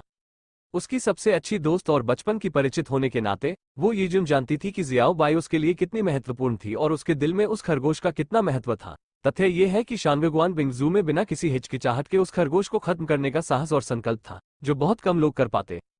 वैसे शानवेगुआन बिंगजू के कुछ हद तक दबे हुए मूड को बदलने की कोशिश करते हुए और काफी समय से यह पूछना चाह रहे वो यीजुन ने देखा। आसपास के लोगों को देखकर उलझन में पूछा, पहले वाला तलवार और काले कोट वाला आदमी तुम्हारे साथ नहीं है? वो दाढ़ी और बड़े हथौड़े वाले आदमी के साथ चला गया? उसका प्रश्न सुनकर गांव मिन, लीना और फैनवू ने शानवेगुआन बिंगजू और चेन हे की ओर देखा और जवाब की प्रतीक्षा करने लगे। क्योंकि बाइज़ैमिन कमरे के बाहर एक कोने में रुका हुआ था, इसलिए चारों लड़कियों ने उसे नहीं देखा था, इसलिए उन्होंने सोचा कि वो कोई और काम कर रहा है, जबकि यह सच था कि वे अपने दोस्तों को देखकर खुश थे, खासकर वो यीजुन को क्योंकि वे बचपन से दोस्त थे, और जबकि यह सच था कि वे ये देखकर हैरान थे कि चेन हे और शानवेगुआन बिंगजू अधिक शक्तिशाली व्यक्ति बन गए थे। जिस व्यक्ति ने चारों लड़कियों के दिमाग पर सबसे बड़ी छाप छोड़ी थी, वो था जो छात्रावास में घुस आया था और यहां तक पहुंचने के लिए हत्याएं की थी। ये बात वो यीजुन के लिए खास तौर पर सच थी। उसने देखा था कि बाइज़ैमिन ही एकमात्र व्यक्ति था जो उस नीली चमड़ी वाले ज़ॉम्बी के खिलाफ ऊपरी हाथ से लड़ने में सक्षम था, इसलिए उसके बारे में उसकी धारणा सबसे बढ़िया थी। इसलिए उसे यहां न देखकर वो आश्चर्यचकित हुए बिना नहीं रह सकी। उनकी ताकत को देखते हुए उन्हें निश्चित रूप से नेताओं में से एक होना चाहिए था, लेकिन तब वे कहाँ थे? ओह, अब जब तुमने इसका जिक्र किया है, चेन हे ने पलकें झपकाई और आसपास के माहौल को देखते हुए अचंभित होकर कहा, क्या वो कुछ मिनट पहले ही हमारे पीछे नहीं था? वह अचानक कैसे गायब हो गया? शांगगुआन बिंगजू भी अवाक रह गई। आसपास देखने के बाद और उसे कहीं न पाकर वो अपने दांत पीसते हुए धीमी आवाज में शिकायत करने लगी। यह व्यक्ति, वो वास्तव में एक बेकाबू घोड़े की तरह है। क्या हम सब पहले एक साथ चलने के लिए सहमत नहीं हुए थे? oceanofpdf.com अध्याय 59 उत्परिवर्ती पौधा भाग 3 अंतिम। ओह, वो यीजुन कुछ आश्चर्यचकित दिखी और उन्होंने उत्सुकता से पूछा, ऐसा लगता है कि आप लोग बहुत करीबी समूह नहीं हैं? खैर, ऐसा नहीं है कि हमारे बीच कोई खराब रिश्ता नहीं है, चेन हे ने एक मजबूर मुस्कान के साथ जवाब दिया। बस बात यह है कि वो थोड़ा खास है। वो आमतौर पर एक कोने में अकेला रहता है और किसी से बात करने के लिए खास इच्छुक नहीं दिखता, इसलिए उसके करीब जाना मुश्किल है। यहाँ तक कि हमारी राजकुमारी बिंगजू के साथ भी वो आदमी दूर रह सकता है। वो यीजुन ने शांगगुआन बिंगजू को देखते हुए मजाक किया। वे दोनों ही अपने आप में खूबसूरत महिलाएं थीं, बस दोनों की खूबसूरती अलग अलग थी। अगर शांगगुआन बिंगजू एक खूबसूरत बर्फ की देवी थी जो शुद्ध और दूर की लगती थी, तो वो यीजुन एक ज्यादा खूबसूरत उत्साही देवी थी जिसका रवैया ज्यादा चंचल और सौम्य था। शांगगुआन बिंगजू को पूरे विश्वविद्यालय में नंबर 1 सुंदरता का दर्जा दिया गया था, जबकि वो यीजुन को दूसरे स्थान पर रखा गया था। हालांकि ऐसा इसलिए था क्योंकि शांगगुआन बिंगजू के पास ज्यादा प्रेमी और प्रशंसक थे, लेकिन वो यीजुन को भी अनगिनत पुरुषों ने आकर्षित किया था जिन्हें लगता था कि वह ज्यादा सुंदर है। ये चेन हे ने एक पल के लिए शांगगुआन बिंगजू को देखा और फिर झिझकते हुए जवाब दिया। वास्तव में वो बिंगजू को किसी विशेष तरीके से नहीं देखता है। शायद उसकी कोई गर्लफ्रेंड है, या शायद वह उसकी ओर आकर्षित नहीं है। आखिरकार पूरी दुनिया बदलने से पहले वो हमारे लिए एक अनजान व्यक्ति था, इसलिए हम उसके बारे में ज्यादा नहीं जानते। मम, कौन जानता है? वो यीजुन रहस्यमय ढंग से मुस्कुराई और मामले को आगे नहीं बढ़ाया। हमें उस आदमी को ढूंढना चाहिए। शांगगुआन बिंगजू ने थकावट से आह भरी और फिर बिना उत्तर की प्रतीक्षा किए पीछे मुड़कर बाहर की ओर चल दिया। उसे अभी भी याद है कि बाई जेमिन ने कहा था कि उसे संदेह है कि इस इमारत में कुछ अजीब हो सकता है। यही कारण था कि वे सभी एक साथ जाने के लिए सहमत हो गए थे, इससे पहले कि वो अचानक गायब हो गया। चेन हे और उसके 4 दोस्तों का समूह तेजी से उसके पीछे चल पड़ा और इस तरह 6 लोगों के समूह ने चौथी मंजिल के कमरे दर कमरे निरीक्षण करना शुरू कर दिया। तारानकन तारानकन तारानकन। दूसरी ओर चौथी मंजिल के एक कमरे में वो व्यक्ति जिसे शांगगुआन बिंगजू का समूह ढूंढ रहा था, वर्तमान में उसके सामने के दृश्य को उत्सुक नजर से देख रहा था। इससे पहले बाई जेमिन को संदेह था कि नीली चमड़ी वाले विकसित ज़ोंबी के व्यवहार में कुछ गड़बड़ है, क्योंकि प्राणी का व्यवहार बाकी सभी ज़ोंबी से बहुत अलग था जिनका उसने अब तक सामना किया था। सामान्य ज़ोंबी के पास कोई दृष्टि नहीं थी, केवल सहज वृत्ति, ध्वनि और गंध थी जिससे वे शिकार को खोज सके। जब भी कोई जीवित प्राणी उनकी पहचान की सीमा में दिखाई देता, ज़ोंबी निश्चित रूप से उस स्थान की ओर बढ़ते, चाहे दूसरा पक्ष मजबूत हो या कमजोर, और केवल उनका मांस खाने और उनका खून पीने के बारे में सोचते। हालांकि नीली चमड़ी वाले ज़ोंबी ने इन सभी बातों का लगभग पूरी तरह से खंडन किया था। योजना का पहला चरण न केवल शोर मचाकर आसपास के क्षेत्र से सामान्य ज़ोंबी और अन्य प्राणियों को आकर्षित करना था, बल्कि विकसित ज़ोंबी को इमारत से बाहर निकालना और उस पर एक साथ हमला करना भी था। हालांकि विकसित ज़ोंबी बाहर नहीं आया, चाहे उन्होंने कितनी भी कांच की खिड़कियां तोड़ दी। वास्तव में जब बाई जेमिन ने सामने के दरवाजे को जोर से लात मारकर महिला छात्रावास में प्रवेश किया, तब भी नीली चमड़ी वाला प्राणी अपनी जगह से हिला नहीं था, और केवल जब बाई जेमिन चौथी मंजिल पर पहुंची तब वह हिला। विकसित ज़ोंबी की गति को देखते हुए अगर कियाओ लॉन्ग भागना चाहता तो उसके लिए यह मुश्किल होता अगर वो उसका पीछा करता। हालांकि विकसित ज़ोंबी ने उसे बाहर निकालने के बाद उसका पीछा नहीं किया और बस इमारत के अंदर ही रहा। इसके अलावा ऐसा भी लग रहा था कि ज़ोंबी भागने से पहले इमारत में वापस लौटना चाहता था, जब उसे शांगगुआन बिंगजू द्वारा बनाए गए बर्फ के खंभे के बंधन द्वारा जबरन बाहर खींच लिया गया और बाई जेमिन और बाकी लोगों के हमले का सामना करना पड़ा। लेकिन बाई जेमिन को ऐसी उम्मीद नहीं थी। यह क्या है? उसने उलझन में पूछा, भौहें सिकोड़ते हुए, अपनी आंखों के सामने लगे पौधे को विस्तार से देखते हुए। यह एक छोटा सा पौधा था, इतना छोटा कि इसे अपनी पैंट की जेब में रखा जा सकता था, क्योंकि इसकी ऊंचाई बमुश्किल एक ताड़ के पेड़ जितनी थी। इसकी पत्तियां प्राकृतिक हरे रंग की थी, लेकिन अजीब बात यह थी कि कुछ पत्तियों से छोटे छोटे हल्के हरे और लाल रंग के गोले लटक रहे थे। हरे रंग के गोले छोटे थे, आधे नाखून के बराबर, और उनकी संख्या मुश्किल से 5 थी। दूसरी ओर लाल रंग के गोले थोड़े बड़े थे, लगभग पूरे नाखून के बराबर, और वे भी दुर्लभ थे क्योंकि उनकी संख्या केवल 2 थी। यह एक उत्परिवर्ती पौधा है। लिलित उसके पास गई और अपनी उत्तम उंगली की नोक से पौधे को छूते हुए उसने धैर्यपूर्वक समझाया, विभिन्न दुनियाओं में सोल रिकॉर्ड के आगमन के बाद और मन की गति या उक्त शक्ति स्रोत के प्रकट होने के साथ विभिन्न जीवों को विकास में धकेल दिया जाएगा। ये कुछ ऐसा है जो आप पहले से ही जानते हैं, है ना? तुमने मुझे पहले भी यह समझाया था। हाँ। बाई जेमिन ने सिर हिलाया और उसकी आंखों में देखा। ऐसा लग रहा था जैसे वो मानिकों की तरह चमकती उस लाल शराब में खो गया हो। लिलित ने आगे कहा, अच्छा, हालांकि विकास के विभिन्न रूप हैं और सभी जीव अपने शरीर में प्रवेश करने वाले मन के दबाव का सामना करने में सक्षम नहीं हैं। मैं इसे इस तरह समझाता हूँ। सड़कों पर जो ज़ॉम्बी बेकाबू हो रहे हैं वे ऐसे जीव हैं जो अपने शरीर में प्रवेश करने वाले मन और विभिन्न वायरस के मिलन से अनुकूलन और उस पर काबू पाने में कामयाब नहीं हुए। ये वायरस मन द्वारा मारे जाने से बचने के लिए एक नए संक्रामक वायरस का निर्माण करने के लिए एकजुट हो गए। जहां तक इस बात का सवाल है कि ऐसा कैसे हुआ, मुझे नहीं पता, क्योंकि प्रत्येक दुनिया वास्तव में संभावनाओं की एक अलग दुनिया है और जैसा कि मैंने पहले उल्लेख किया है, ये ठीक से ज्ञात नहीं है कि आत्मा रिकॉर्ड नामक इस अस्तित्व का कार्य या कारण क्या है। वास्तव में ये ज्ञात नहीं है कि शुरू करने के लिए कोई उद्देश्य है या नहीं। बाय जेमिन ने चिंतन में अपना सिर नीचे कर लिया और नई जानकारी को पचाने और समझने के लिए कुछ मिनट तक चुपचाप खड़ा रहा। फिर अपना सिर उठाकर उसकी आंखों में देखा और धीरे से सिर हिलाया। उसे सिर हिलाते देख लिलित अंततः उस बिंदु पर पहुंच गई जिसके लिए ये बातचीत शुरू हुई थी। पौधों के साथ भी कुछ ऐसा ही होता है। कुछ पौधे मन के अनुकूल ढल जाते हैं और भयानक राक्षस बन सकते हैं, और अन्य पौधे, जैसे कि यहाँ ये छोटा सा पौधा, बस ज़ॉम्बी की तरह अलग तरह से उत्परिवर्तित होते हैं। इनमें से कुछ पौधे ऐसे फल दे सकते हैं जो शरीर के लिए फायदेमंद होते हैं, और अन्य ऐसे फल दे सकते हैं जो खाने के बाद किसी जीवित प्राणी के शरीर को 1000 टुकड़ों में उड़ा सकते हैं। मैं समझ गया। बाय जेमिन को अंततः समझ आ गया और उसकी नज़र उस छोटे पौधे पर पड़ी। वो गहरी सोच में डूबा हुआ था। फिलहाल उसे 80% यकीन था कि यह छोटा, विदेशी दिखने वाला उत्परिवर्ती पौधा एक अच्छा खजाना था।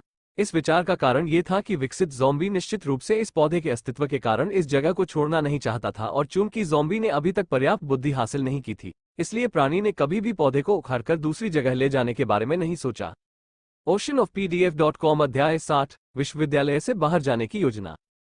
हालांकि यह सच था कि नीली चमड़ी वाले विकसित ज़ॉम्बी ने यह महसूस करने के बाद भागने की कोशिश की थी कि अगर वो बाय जेमिन की पूरी पार्टी से भिड़ गया तो वह मर जाएगा, लेकिन इसका मतलब यह नहीं था कि वह एक बुद्धिमान प्राणी था।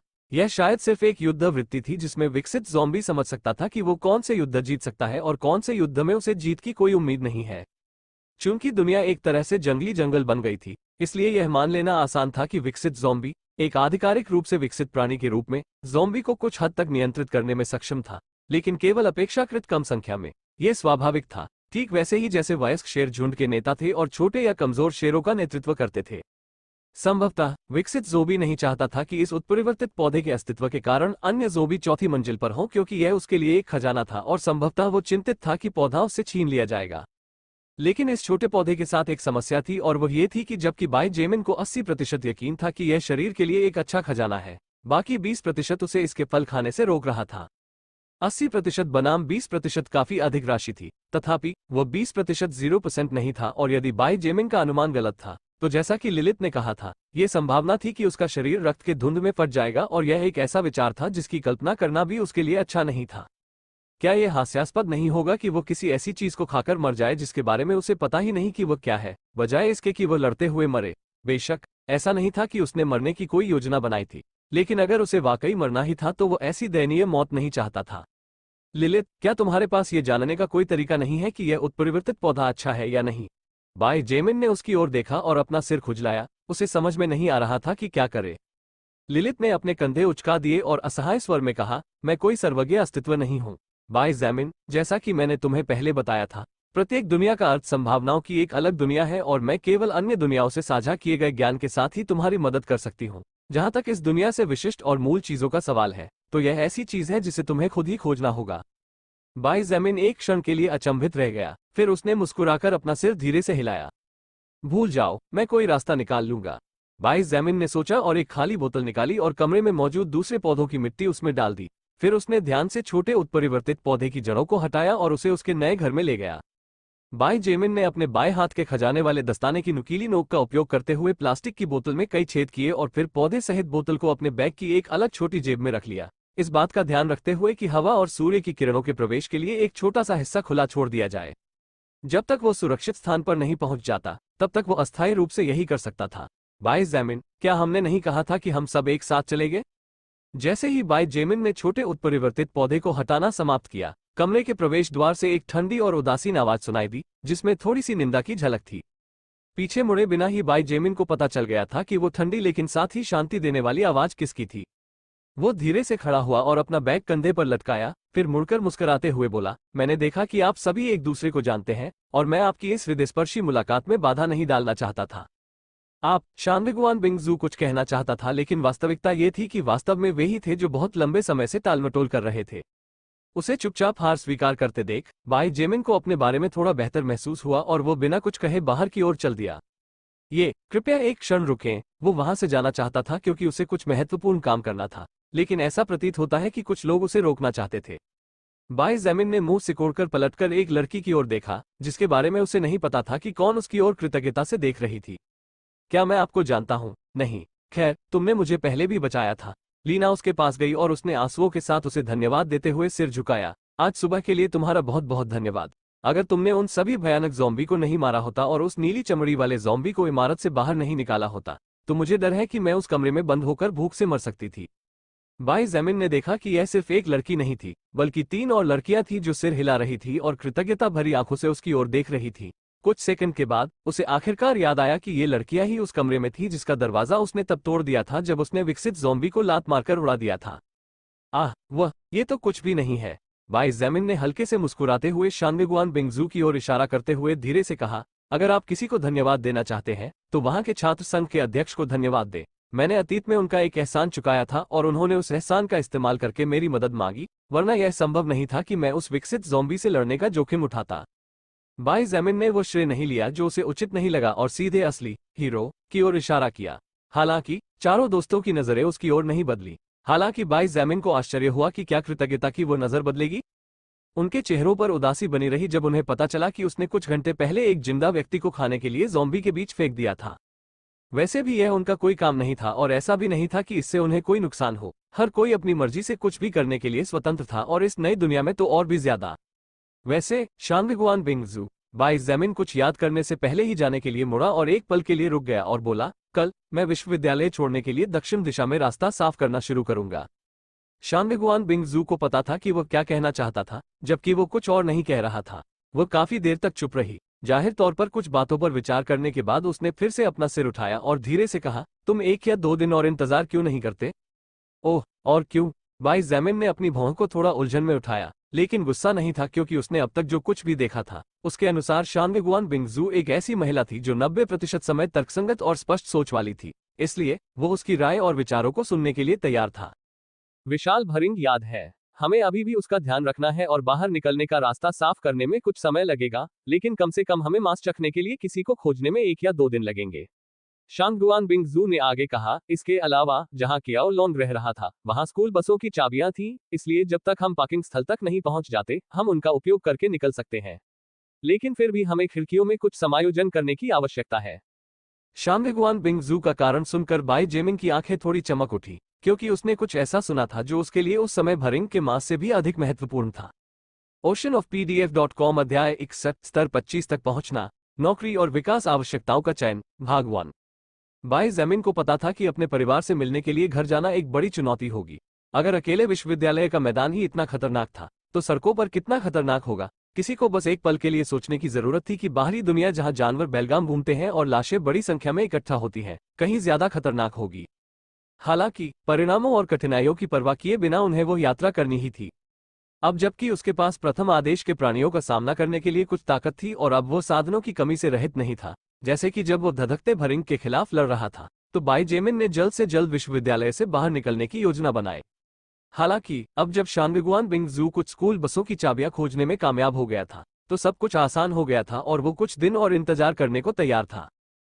ठीक है, बाई जैमिन ने स्वाभाविक रूप से सिर हिलाया, बिना किसी विरोध के। हालांकि आपको उन नियमों को याद रखना चाहिए जो हमने समूह पर लगाए हैं, अन्यथा आपको अपने राशन का कुछ हिस्सा निकालना होगा।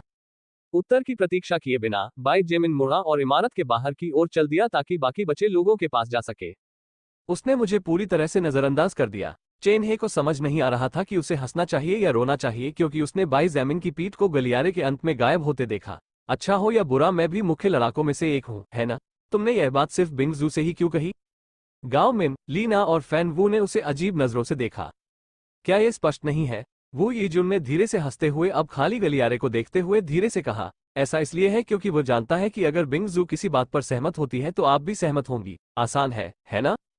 खांसी खांसी। चेन हे थोड़ा शर्मा गया और कड़वी मुस्कान के साथ वो यीजुन को देखा, जैसे कि उसे बता रहा हो कि उसने ऐसा क्यों कहा। खेलना बंद करो और चलो यहाँ से चले। शांगुआन बिंगजू ने भी बाहर निकलने से पहले थकान महसूस करते हुए आह भरी।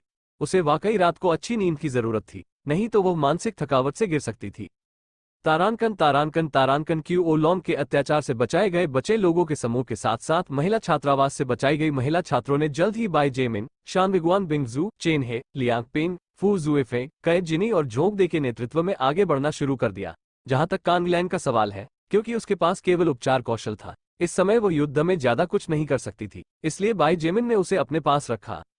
क्योंकि इतने सारे लोगों की रक्षा करने के लिए केवल कुछ ही लोग थे, इसलिए समूह के पास धीरे धीरे आगे बढ़ने के अलावा कोई विकल्प नहीं था, क्योंकि चेन हे और फू जुएफे किसी भी भटकते हुए ज़ॉम्बी को हटाने के लिए आगे बढ़े जो शायद अंदर घुस आए थे।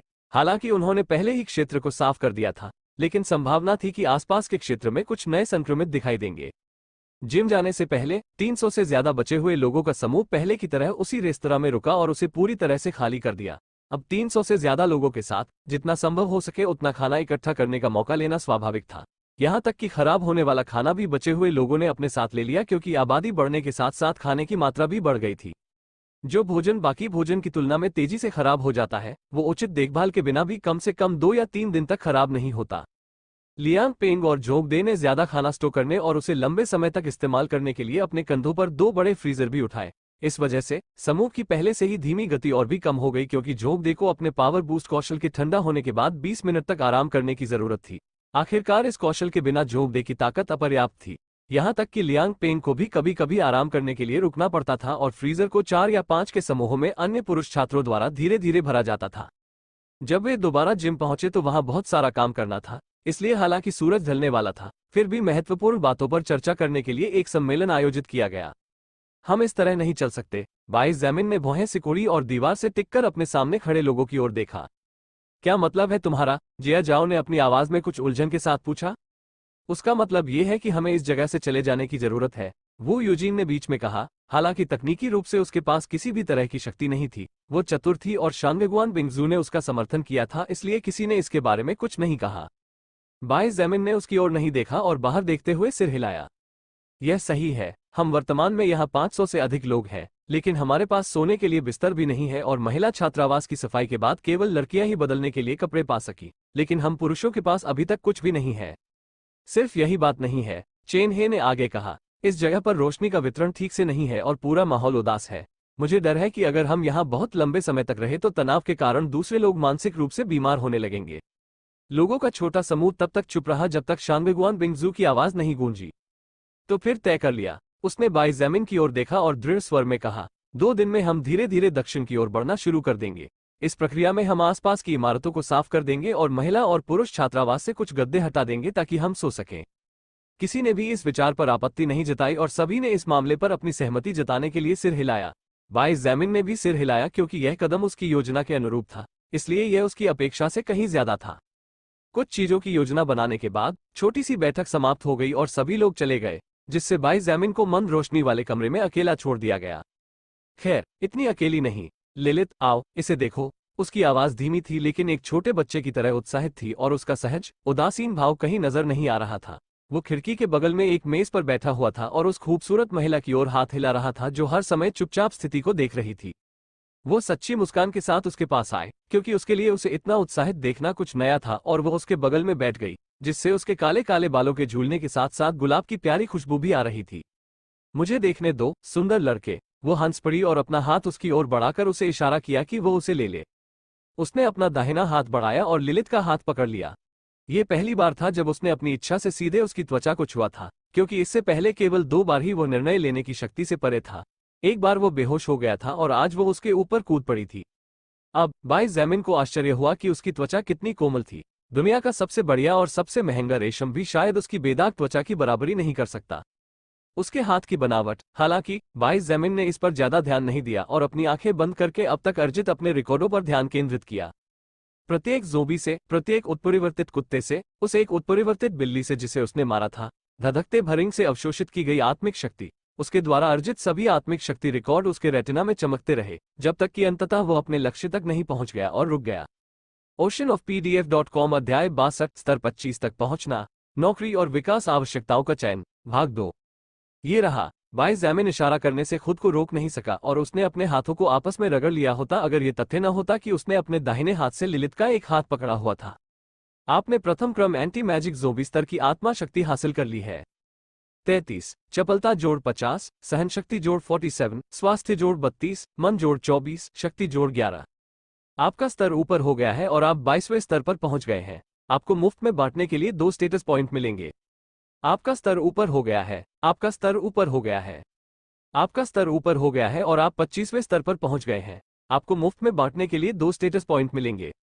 आप अपनी पहली नौकरी पाने और फर्स्ट ऑर्डर में विकसित होने से पहले लेवल 26 तक नहीं पहुंच सकते। विकास प्रक्रिया के दौरान अर्जित सभी सोल पावर को रिकॉर्ड किया जाएगा और फर्स्ट क्लास सफलतापूर्वक प्राप्त होने के बाद गणना की जाएगी। अवशोषित सभी आत्मिक शक्तियों की गणना कर ली गई है। आप निम्न में से कोई एक कार्य चुन सकते हैं।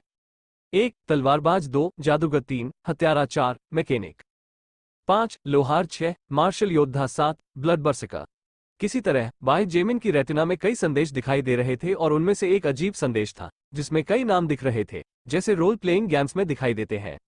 ये वे संदेश थे जो उसे नीली चमड़ी वाले ज़ोबी की आत्मिक शक्ति को अवशोषित करने के बाद प्राप्त हुए थे और वास्तव में क्योंकि वह इन संदेशों पर ध्यान दे रहा था, ज़ोबी को हराने के बाद वह शांगगुआन बिंगजू या चेन हे पर ध्यान दिए बिना चुपचाप खड़ा रहा था और एक पल के लिए खजाने के बारे में व्यवहारिक रूप से भूल गया था। वह अंततः उस स्तर तक पहुंच गया था जहां नौकरी पाने के लिए आवश्यक परीक्षण करना आवश्यक था और जब वह इसमें सफल हो गया तो अंततः वो प्रथम श्रेणी का अस्तित्व बन गया।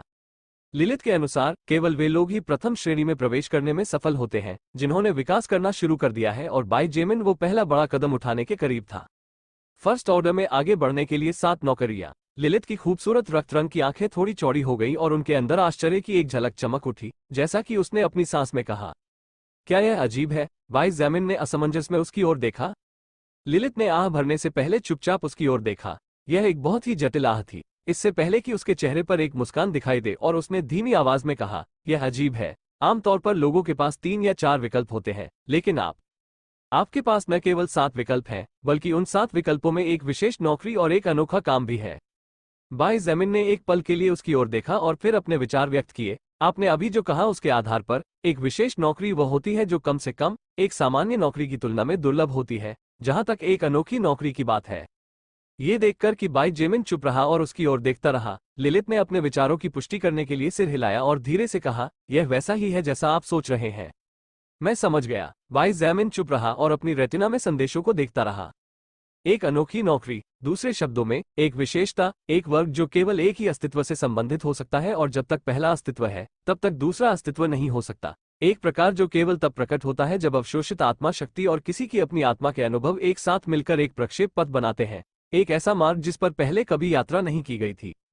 तो आप क्या सुझाव देते हैं? बाय जेमिन ने पहले ही अपना मन बना लिया था, लेकिन वो सिर्फ सुनिश्चित होना चाहता था, इसलिए उसने लिलित से पूछा। हे, वो हंसी उसके लिए खुश लग रही थी और धीरे धीरे विश्लेषण करने लगी। तलवारबाज निश्चित रूप से तुम्हें तलवार चलाने में कुछ महारत देगा और तुम्हारी तलवार के हमले और भी घातक हो जाएंगे। इसमें कोई संदेह नहीं है कि यह नौकरी इस तथ्य के कारण आई है कि तुम्हारा पहला और अब तक का एकमात्र हथियार तलवार ही रहा है। जादूगर, निस्संदेह आपको अपने जादू कौशल की क्षति में वृद्धि मिलेगी और यह संभावना है कि कौशल का कूलडाउन थोड़ा कम हो जाएगा। हत्यारा, सबसे अधिक संभावना है कि यह कौशल आपको फूजुएफेंग नामक मानव के कौशल के समान एक प्रकार का चुपके देगा और आपका अस्तित्व दूसरों के लिए नोटिस करना कठिन होगा। यह वर्ग संभवतः आपके विशेष बल, सैनिक कौशल और नश्वर युद्ध में आपके अनुभव के कारण प्रकट हुआ है। मैकेनिक, जब तक आपके पास आवश्यक उपकरण और वाहन का अध्ययन करने का समय है, तब तक आप इस दुनिया में परिवहन के किसी भी साधन की मरम्मत करने में सक्षम होने की संभावना रखते हैं। जहां तक इस वर्ग के अस्तित्व में आने की बात है, तो ये संभवतः इस दुनिया में सोल रिकॉर्ड के आने से पहले आपके काम के कारण है। लोहार, यह एक विशेष वर्ग है और संभवतः आपकी पिछली नौकरी से भी आता है। लोहार काफी दुर्लभ है, जितना आप सोचते हैं उससे भी अधिक, क्योंकि आमतौर पर बहुत से लोग इस वर्ग को चुनने में सक्षम नहीं होते हैं जब तक कि वे भाग्यशाली न हो। एक लोहार के रूप में आप पराजित राक्षसों से सामग्री का उपयोग करके विभिन्न हथियार बना सकते हैं। बेशक आप अभी भी बना सकते हैं, लेकिन आंकड़े कम आश्चर्यजनक होंगे। मार्शल वॉरियर, अगर आप मुझसे पूछें तो यह एक बहुत ही आम वर्ग है। ज्यादातर अस्तित्वों में इस वर्ग को चुनने का मौका मिलता है। अंत में ब्लड बर्सिका, लिलित ने रुककर बाय जेमिन को गहराई से देखा और फिर आगे बोला, मैंने पहली बार इस नाम की नौकरी के बारे में सुना है। बर्सिका अपने आप में एक दुर्लभ नौकरी है, लेकिन यह मौजूद है, एक अनोखी नौकरी भी है, और जिस व्यक्ति ने उस वर्ग को चुना है वह अब दूसरी दुनिया का एक शक्तिशाली योद्धा है और उसकी ताकत सिर्फ 600 सालों में ही चौथे क्रम तक पहुंच गई है। यह आपको बहुत लंबा समय लग सकता है, लेकिन ये जितना आप सोच रहे हैं उससे कम है। 600 साल? बाय जेमिन आश्चर्यचकित हुए बिना नहीं रह सके और पूछा, 600 साल, 6 शताब्दियां, क्या हम वाकई इतने लंबे समय तक जी सकते हैं? तुम उससे कहीं ज्यादा लंबे समय तक जी सकते हो। लिलित ने उसे गंभीर भाव से देखा और आत्मविश्वास से कहा, जिस गति से तुम विकसित हो रहे हो, जब तक तुम मरते नहीं और अपने कदमों को शारीरिक सुखों में लिप्त होने के लिए नहीं बदलते, एक समय आएगा जब तुम उच्च अस्तित्व के दायरे तक पहुंच सकते हो। तब तक उम्र और साल मायने नहीं रखेंगे, क्योंकि तुम्हारा शरीर हमेशा अपने चरम पर होगा। बाई जेमिन की आंखें एक बेकाबू जंगल की आग की तरह जलती हुई लौ से सुलगने लगी और लिलित के शब्द सुनते ही उसके दिल की इच्छा पूरी तरह से फूट पड़ी। अनंत जीवन और अनंत युवावस्था, ये दो शब्द एक साथ कितने सुंदर और कितने डरावने लग रहे थे। अनंत जीवन एक वरदान हो सकता है, लेकिन साथ ही एक अभिशाप भी हो सकता है। यह इस बात पर निर्भर करता है कि हम इसे किस दृष्टिकोण से देखते हैं। हमेशा के लिए जीना, लेकिन अपने प्रियजनों, अपने माता पिता से लेकर अपने बच्चों तक को वर्षों तक मरते देखना, बार बार, ये कुछ ऐसा था जिसे बाई जेमिन बर्दाश्त नहीं कर सकता था। अकेलेपन की अनंत जिंदगी, नहीं, शुक्रिया। बाई जेमिन को इसमें कोई दिलचस्पी नहीं थी। इसलिए उन्हें अपने परिवार के स्वस्थ होने की आवश्यकता थी, अन्यथा यह संभव नहीं था कि वे पुनः इच्छाशक्ति और दृढ़ संकल्प के साथ चल सकें। मैं निश्चित रूप से मजबूत बनूंगा, बहुत बहुत बहुत बहुत मजबूत। बाई जेमिन की आत्मा ने ये शब्द चिल्लाते हुए कहा, जब उसने शांत होने के लिए गहरी सांस ली। ऐसी चीजों के बारे में सोचना अभी भी बहुत जल्दी था। अभी के लिए अपनी नौकरी चुनने पर ध्यान केंद्रित करना बेहतर है और देखना है कि किस तरह की परीक्षा उसका इंतजार कर रही है। oceanofpdf.com अध्याय 63 स्तर 25 तक पहुंचना, नौकरी और विकास आवश्यकताओं का चयन, भाग 3, अंतिम। एक गहरी सांस लेने और अपनी भावनाओं को शांत करने के बाद, जो नियंत्रण से बाहर होने लगी थी, बाई जेमिन ने फिर से लिलित की आंखों में सीधे देखा और सिर हिलाया, कृपया जारी रखें। अच्छा, लिलित ने थोड़ा मुस्कुराया, उसके रवैये से संतुष्ट लग रहा था, और आगे कहा, जैसा कि मैंने आपको पहले बताया था, बर्सिका का काम बहुत मजबूत है और इस तरह के मानव को जो शक्ति वृद्धि प्राप्त हुई है, उसने उसे एक अस्तित्व बनने की अनुमति दी है जिसे विश्व शक्ति कहा जाता है, क्योंकि चौथे क्रम तक पहुंचने पर सबसे कमजोर अस्तित्व में भी एक जाति की रक्षा करने या उसे तबाह करने की शक्ति होती है। बाई जेमिन को समझ नहीं आया कि इस बारे में क्या कहे, इसलिए वो बस सुनता रहा। क्या आपके पास एक पूरी नस्ल को मिटाने की शक्ति है? ऐसा कुछ भी आज के बाई जेमिन के लिए कल्पना करना भी बहुत मुश्किल था। यहां तक कि परमाणु बम, जो मानव जाति का सबसे शक्तिशाली हथियार था, में भी एक पूरी नस्ल को मिटाने की क्षमता नहीं थी। इतनी बड़ी बात वर्तमान के लिए बहुत दूर की बात थी। हालांकि आपको ब्लड बर्सिकर नामक नौकरी मिली है, इसलिए यह निस्संदेह अन्य निचले अस्तित्व की तुलना में अधिक शक्तिशाली है, या कम से कम यह आगे बढ़ने के साथ ही ऐसा होगा, क्योंकि आपकी नौकरी में भी एक विशिष्ट शब्द है। लिलित ने बाई जेमिन को एक गंभीर भाव से देखा, जो अब तक उसने सबसे गंभीर भाव देखा था, और चेतावनी दी, यदि आप शक्ति और एक ऐसा मार्ग चाहते हैं जो संभवतः आपको बेहतर भाग्य की ओर ले जाएगा, तो आप जानते हैं कि क्या चुनना है। हालांकि बहुत सावधान रहें। सावधान? किस बात से सावधान? उसने भ्रमित लेकिन सतर्क होकर पूछा। अगर मैं गलत नहीं हूं, तो यह नौकरी आपके रक्त हेरफेर कौशल का उपयोग करने के तरीके के परिणामस्वरूप दिखाई दी। याद रखें कि मैंने आपको पहले क्या बताया था। ऐसा लग रहा था कि आप उस फर्स्ट ऑर्डर ज़ोंबी के खिलाफ अपनी लड़ाई के दौरान एक नया कौशल बनाने वाले थे। लिलित ने अपनी भौहों को थोड़ा सिकोड़ा और उसे सिर हिलाते हुए देखकर उसने कहा, यह संभावना है कि यह अनोखी नौकरी उस चीज का जवाब है जिसकी आपको कमी थी। आप शायद एक शक्तिशाली सक्रिय कौशल प्राप्त करेंगे, लेकिन साथ ही आपको इसके लिए कीमत चुकानी होगी। यह भी संभावना है कि आपको आगे बढ़ने के लिए एक बहुत ही कठिन परीक्षण का सामना करना पड़ेगा। बाई जेमिन ने अपनी आंखें बंद कर ली और ध्यान से सोचने के लिए रुक गया। ये कहना झूठ होगा कि उन्हें जरा भी चिंता नहीं हुई। आखिरकार वह भी एक इंसान ही थे और 6 दिन पहले तक वो एक साधारण छात्र से ज्यादा कुछ नहीं थे, जो अपने दैनिक जीवन के खर्चों को पूरा करने के लिए अंशकालिक काम कर रहे थे। हालांकि ये बस थोड़ी सी चिंता थी। बाई जेमिन ने फिर से अपनी आंखें खोली और हल्के से मुस्कुराते हुए कहा, दुनिया को बदले और समाज के ढहने को 6 दिन हो चुके हैं। उन 6 दिनों में मैंने हजारों खतरनाक जीवों का सामना किया। मैंने 3 लड़ाइयां लड़ी जिनमें मैं लगभग अपनी जान गंवा बैठा। उनमें से एक में मैं अपेक्षाकृत आसानी से जीत गया, दूसरे में मैं गंभीर रूप से घायल हो गया, और तीसरे में मैंने अपनी तलवार घुमाने में जो भी सेकंड बिताया वो संक्रमित होने या सिर कटने के 1 सेकंड के करीब होने के बराबर था। अगर ये सब इन सबसे पहले होता, तो शायद, बस शायद, मैं कठिनाइयों या व्यक्तिगत नुकसान के बारे में चिंता करता। लेकिन इस समय इससे क्या फर्क पड़ता है? इसके अलावा एक और बात थी जो बाई जेमिन ने खुलकर नहीं कही। अगर उसने कोई मजबूत नौकरी नहीं चुनी, तो वह भविष्य में लिलित को उसके द्वारा अब तक किए गए सभी कामों का बदला कैसे चुका पाएगा? और क्या होगा अगर, अपनी सावधानी के कारण, वो उस टूटने की स्थिति में पहुंच गया जहां उसके पास अपने प्रियजनों की सुरक्षा की देखभाल करने की क्षमता नहीं बची? अगर ऐसा कुछ हुआ तो बाई जेमिन को जीवन भर इसका पछतावा होगा। चूंकि ब्लड बर्सिकर क्लास चुनना एक अनजान रास्ते पर चलने के बराबर था, इसलिए यह निश्चित रूप से कांटों से भरा होगा। हालांकि वो कांटा, यदि वो किसी ऐसे मार्ग को चुनता जिस पर पहले कोई और चल चुका होता, तो वो संभवतः उसे बेहतर गंतव्य तक ले जाता। लाभ, लिलित ने पहले भी कहा था, एक अनोखी नौकरी और उसमें एक विशिष्ट शब्द होना निश्चित रूप से एक सामान्य नौकरी से अधिक मजबूत होगा। हालांकि इसके कुछ नुकसान भी थे। उदाहरण के लिए, वहां पहुंचने से पहले कोई नहीं जानता था कि आगे क्या होने वाला है। फिर भी आपने ब्लड बर्सकर को अपने प्रथम आदेश की नौकरी के रूप में चुना है। बर्सकर वे अस्तित्व हैं जो हर लड़ाई में बिना पीछे हटे और मौत के सामने बिना डरे अंत तक लड़ते हैं। ब्लड बर्सकर का मार्ग एक ऐसा मार्ग है जिसे युद्ध का देवता बनने की इच्छा रखने वाले को पार करना चाहिए। एक ऐसा मार्ग जहां हार की अनुमति नहीं है। यह एक ऐसा काम है जो केवल आपको दिया गया है, जिसने कभी युद्ध से पीछे नहीं हटे और जो अपने से कहीं ज्यादा शक्तिशाली दुश्मनों का सामना करने के बाद भी कभी नहीं हारे। फर्स्ट ऑर्डर में आगे बढ़ने और ये दिखाने के लिए कि आप ब्लड बर्सकर बनने के लिए आवश्यक योग्यताएं पूरी करते हैं, आपको अगली आवश्यकताओं को पूरा करना होगा। ब्लड मैनिपुलेशन का उपयोग करके एक ही हमले से अनरैंक्ड दुश्मनों को मार डाले 0/100। रक्त हेरफेर का उपयोग करके अपने आप पर प्रथम आदेश दुश्मन को मार डालो 0/2। रक्त हेरफेर का उपयोग करके अपने आप पर एक ही हमले से पहले आदेश दुश्मन को मार डालो 0/1। क्या वाइस ज़ैमिन खुद को आश्चर्यचकित हुए बिना नहीं रह सका, क्योंकि उसका चेहरा चादर की तरह पीला पड़ गया था। पहली आवश्यकता ऐसी थी जिसे वो स्वीकार कर सके और आसानी से पूरा कर सके। दूसरी शर्त स्वाभाविक रूप से पहली शर्त से ज्यादा कठिन थी, लेकिन मौजूदा वाइस ज़ैमिन को भरोसा था कि वह इसे पूरा कर सकता है। आखिरकार वो अब वही वाइस ज़ैमिन नहीं रह गया था जो इसे पूरा कर सकता था। प्रथम आदेश धधकते बीटल को बमुश्किल पराजित कर सका। वर्तमान वो उससे 2 या 3 गुना अधिक शक्तिशाली था, क्योंकि उसने अपनी तुलना में अधिक शुद्ध आत्मिक शक्ति की विशाल मात्रा को अवशोषित कर लिया था। हालांकि तीसरी आवश्यकता पूरी तरह से पागलपन भरी थी। कम से कम पागलपन तो यही कहा जा सकता है। एक ही हमले में प्रथम श्रेणी के दुश्मन को मार डालना, यहां तक कि तर्कहीनता की भी सीमा होनी चाहिए। किसी ऐसे व्यक्ति से जिसका स्तर 25 था और जो प्रथम श्रेणी तक भी नहीं पहुंचा था, एक ही हमले में प्रथम श्रेणी के अस्तित्व को मारने के लिए कहना क्या समझदारी थी।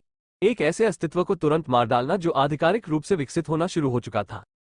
फर्स्ट ऑर्डर ब्लेजिंग बीटल के खिलाफ वाइस ज़ैमिन लगभग मारे गए थे और फर्स्ट ऑर्डर एंटी मैजिक ज़ोबी के खिलाफ वो कठिन लड़ाई के बाद जीतने में कामयाब रहे, और तब भी उन्हें कुछ मदद मिली। लेकिन अब उसे उन अस्तित्वों में से एक को तुरंत मारने की जरूरत थी। लिलिथ भी आश्चर्यचकित थी और अपनी सांस रोके बिना नहीं रह सकी। यहां तक कि उसे भी जीवन में काफी अनुभव था, उसने भी कभी ऐसा कुछ नहीं देखा था।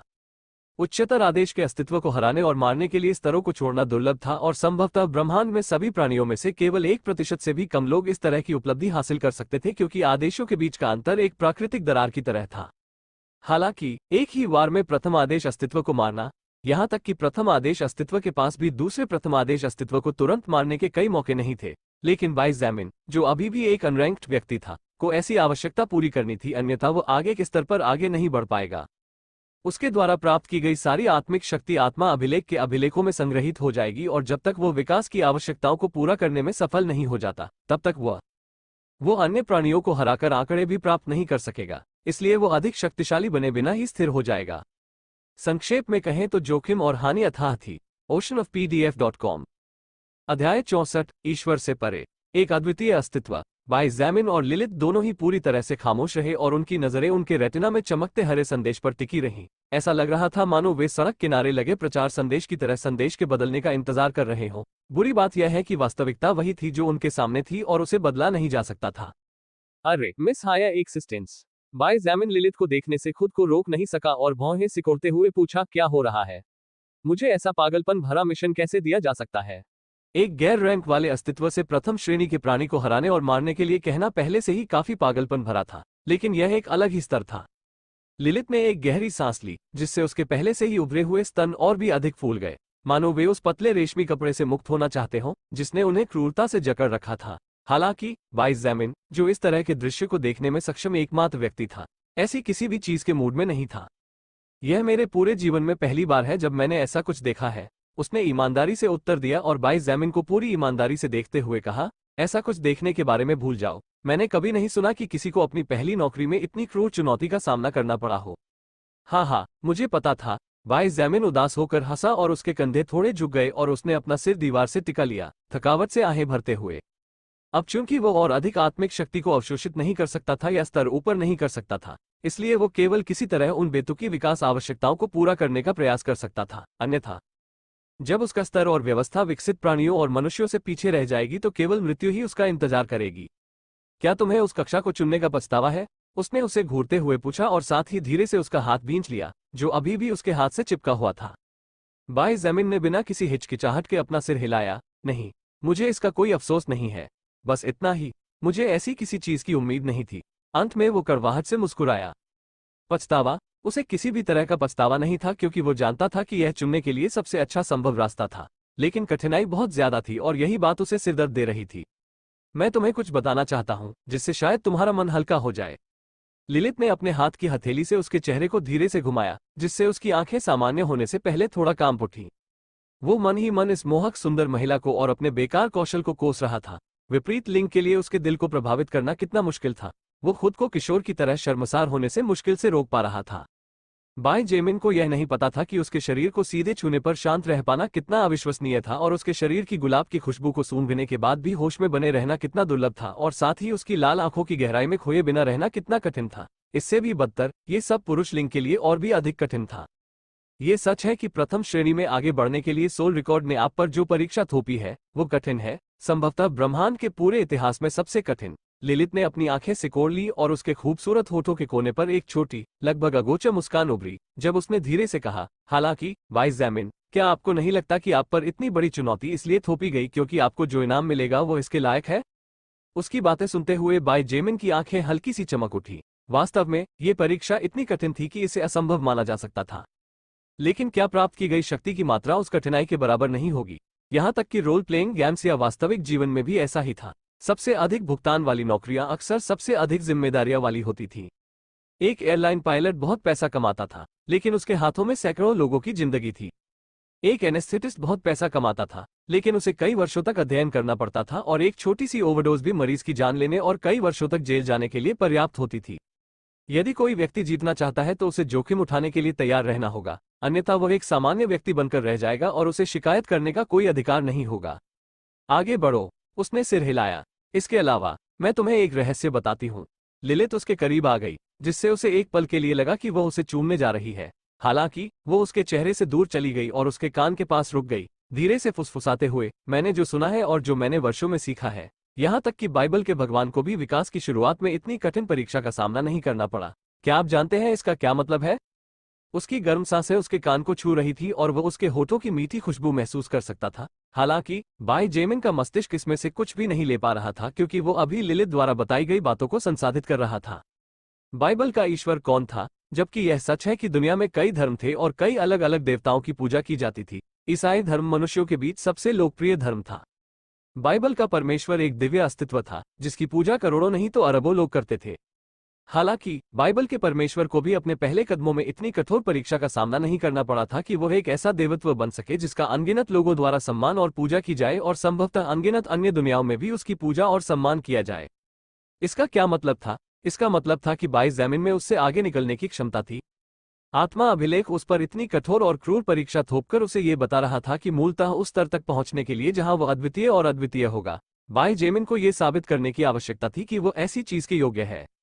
बाय जेमिन ने गहरी सांस ली और अपने उत्तेजित हृदय को शांत करने के लिए 1 मिनट से ज्यादा चुप रहना पड़ा। आखिर सत्ता कौन नहीं चाहेगा? इतनी शक्ति कि वो सर्वोच्च स्थान पर खड़ा हो सके और असंख्य जातियों पर प्रभुत्व जमा सके, उन पर शासन कर सके और उनकी आवाज को मनवा सके। हे लिलित, तुम वाकई जानती हो कि लोगों का मनोबल कैसे बढ़ाया जाता है?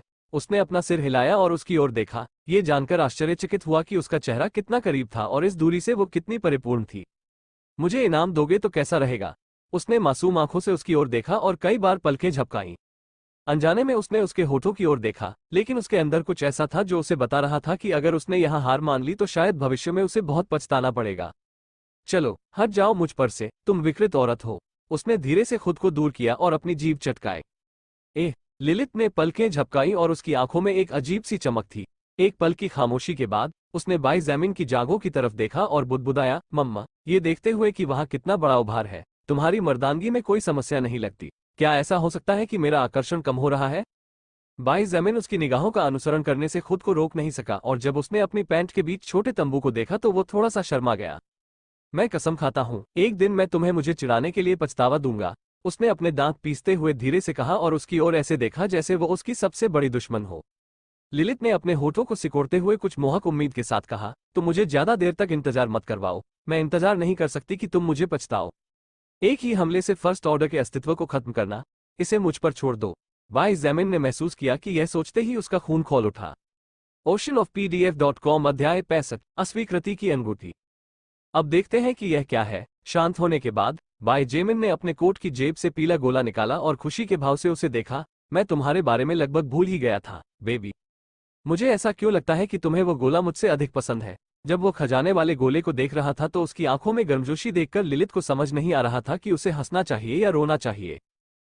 तुम बस इंतजार करो और तुम देखोगे कि तुम्हारे लिए क्या अच्छा है। बाई जेमिन ने अपने हाथों से बलपूर्वक गोला कुचलने से पहले केवल नाक भान सिकोड़ी। वो कैसे उत्साहित न होता। आखिरकार यह एक जादुई खजाना था। चमक। गहरे पीले रंग की रोशनी की चमक के बाद बाई जेमिन के सामने मेज पर एक नई वस्तु दिखाई दी। वस्तु दरअसल एक कांस्य रंग की अंगूठी थी जिस पर कई अजीबोगरीब नक्काशी थी और पहली नजर में ये कुछ खास नहीं लग रही थी। एक और अंगूठी। बाई जेमिन को थोड़ा आश्चर्य हुआ, फिर उसने जिज्ञासावश उस वस्तु को पकड़ लिया। Rejection ring, magic great treasure, ठोस अवस्था वाले पदार्थ से बने तत्वों को अस्वीकार करने की शक्ति रखता है। सुसज्जित होने पर यह स्वचालित रूप से मैजिक जोड़ 15 और मैना जोड़ 15 बढ़ा देता है। हर दिन 5 मिनट के लिए आप सक्रिय कौशल रिवर्स ट्रेजेक्ट्री का उपयोग कर सकते हैं। रिवर्स ट्रेजेक्ट्री एक अवरोध बनाता है जो दूरी की परवाह किए बिना आपके द्वारा लॉन्च की ओर दागी गई किसी भी वस्तु को रोकता है, पीछे हटाता है और वापस लौटाता है। अवरोध की शक्ति उपयोगकर्ता की जादुई शक्ति और अवरोध वस्तु पर निर्भर करती है। इसका कूलडाउन समय 12 घंटे है। ओह, बाई जेमिन ने कुछ उलझन में अपनी भौं उठाई। यह वस्तु अपने आप में अच्छी थी क्योंकि इससे न केवल कुल 30 स्टेट पॉइंट प्राप्त होते थे बल्कि इसके साथ एक कौशल भी जुड़ा हुआ था। लेकिन यह कौशल थोड़ा अजीब था, इसलिए बाई जेमिन को यह जानने का कोई तरीका नहीं था कि यह कितना शक्तिशाली था जब तक कि उन्होंने इसे आजमाया नहीं। खैर, हमें कुछ खाने के लिए जाना चाहिए। जब यह विचार उसके दिमाग में कौड़ा तो वो लिलित को देखने के लिए रुक गया, लेकिन जब वह पूछने वाला था कि क्या उसे खाने की जरूरत नहीं है तो उसे अचानक थोड़ा बेवकूफ महसूस हुआ, इसलिए उसने चुपचाप वहां से जाने का फैसला किया। वो बहुत दूर की चीज थी, उसे खाने की क्या जरूरत थी। उसने इन 6 दिनों में उसे प्यासा भी नहीं देखा था।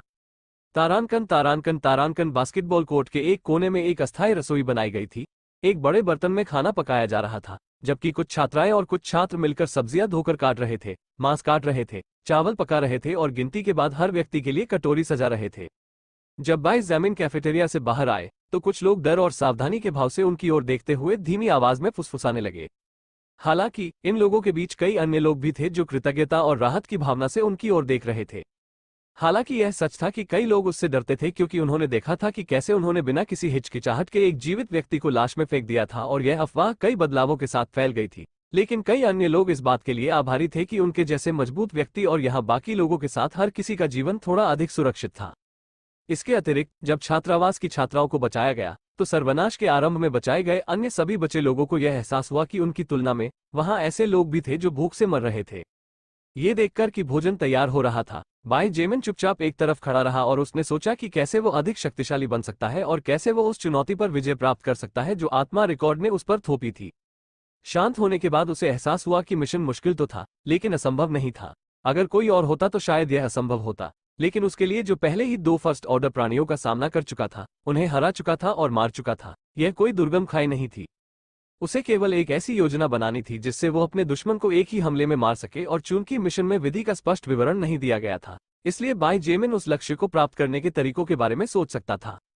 जब वो गहन चिंतन में डूबा हुआ था तभी एक मीठी चमेली जैसी सुगंध उसके पास आई और उसके साथ हल्की हवा भी चलने लगी। अगर मैं यहाँ बैठा तो क्या आपको कोई तकलीफ होगी? बाई जेमिन ने अपना सिर उठाया और उस व्यक्ति की ओर देखा जिसने अभी अभी उससे बात की थी। तुम हो? तुम्हें मेरा नाम अभी तक नहीं पता होगा, है ना? मेरा नाम वू यीजुन है। वो विनम्रता से मुस्कुराई और उसे जगह बनाने के लिए एक तरफ जाते देख वो शालीनता से बैठ गई।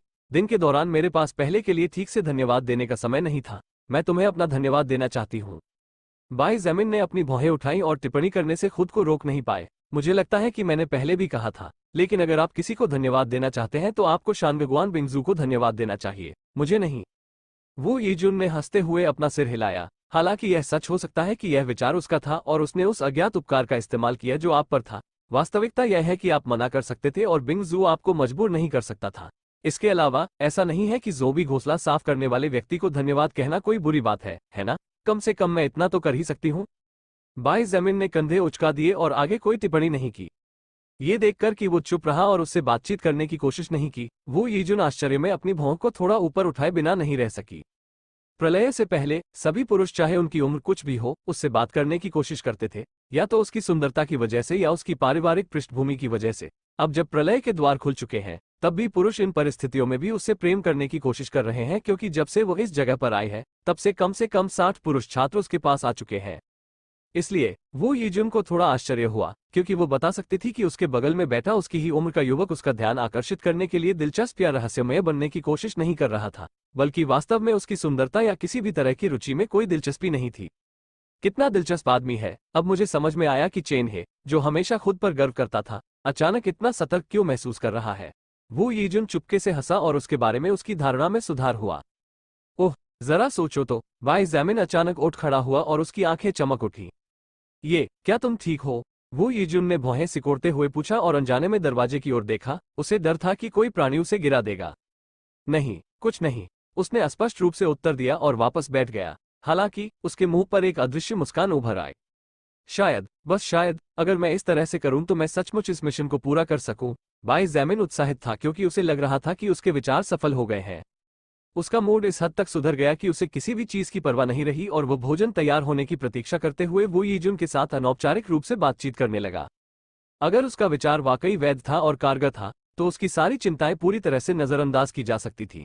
बेशक, उसे पहले बहुत सारा काम करना था और अपनी योजना को अंजाम देने के लिए कुछ जरूरी चीजें जुटानी थी, लेकिन एक स्पष्ट रास्ता होना ही काफी था, क्योंकि 1 घंटे पहले वो हताश हो रहा था।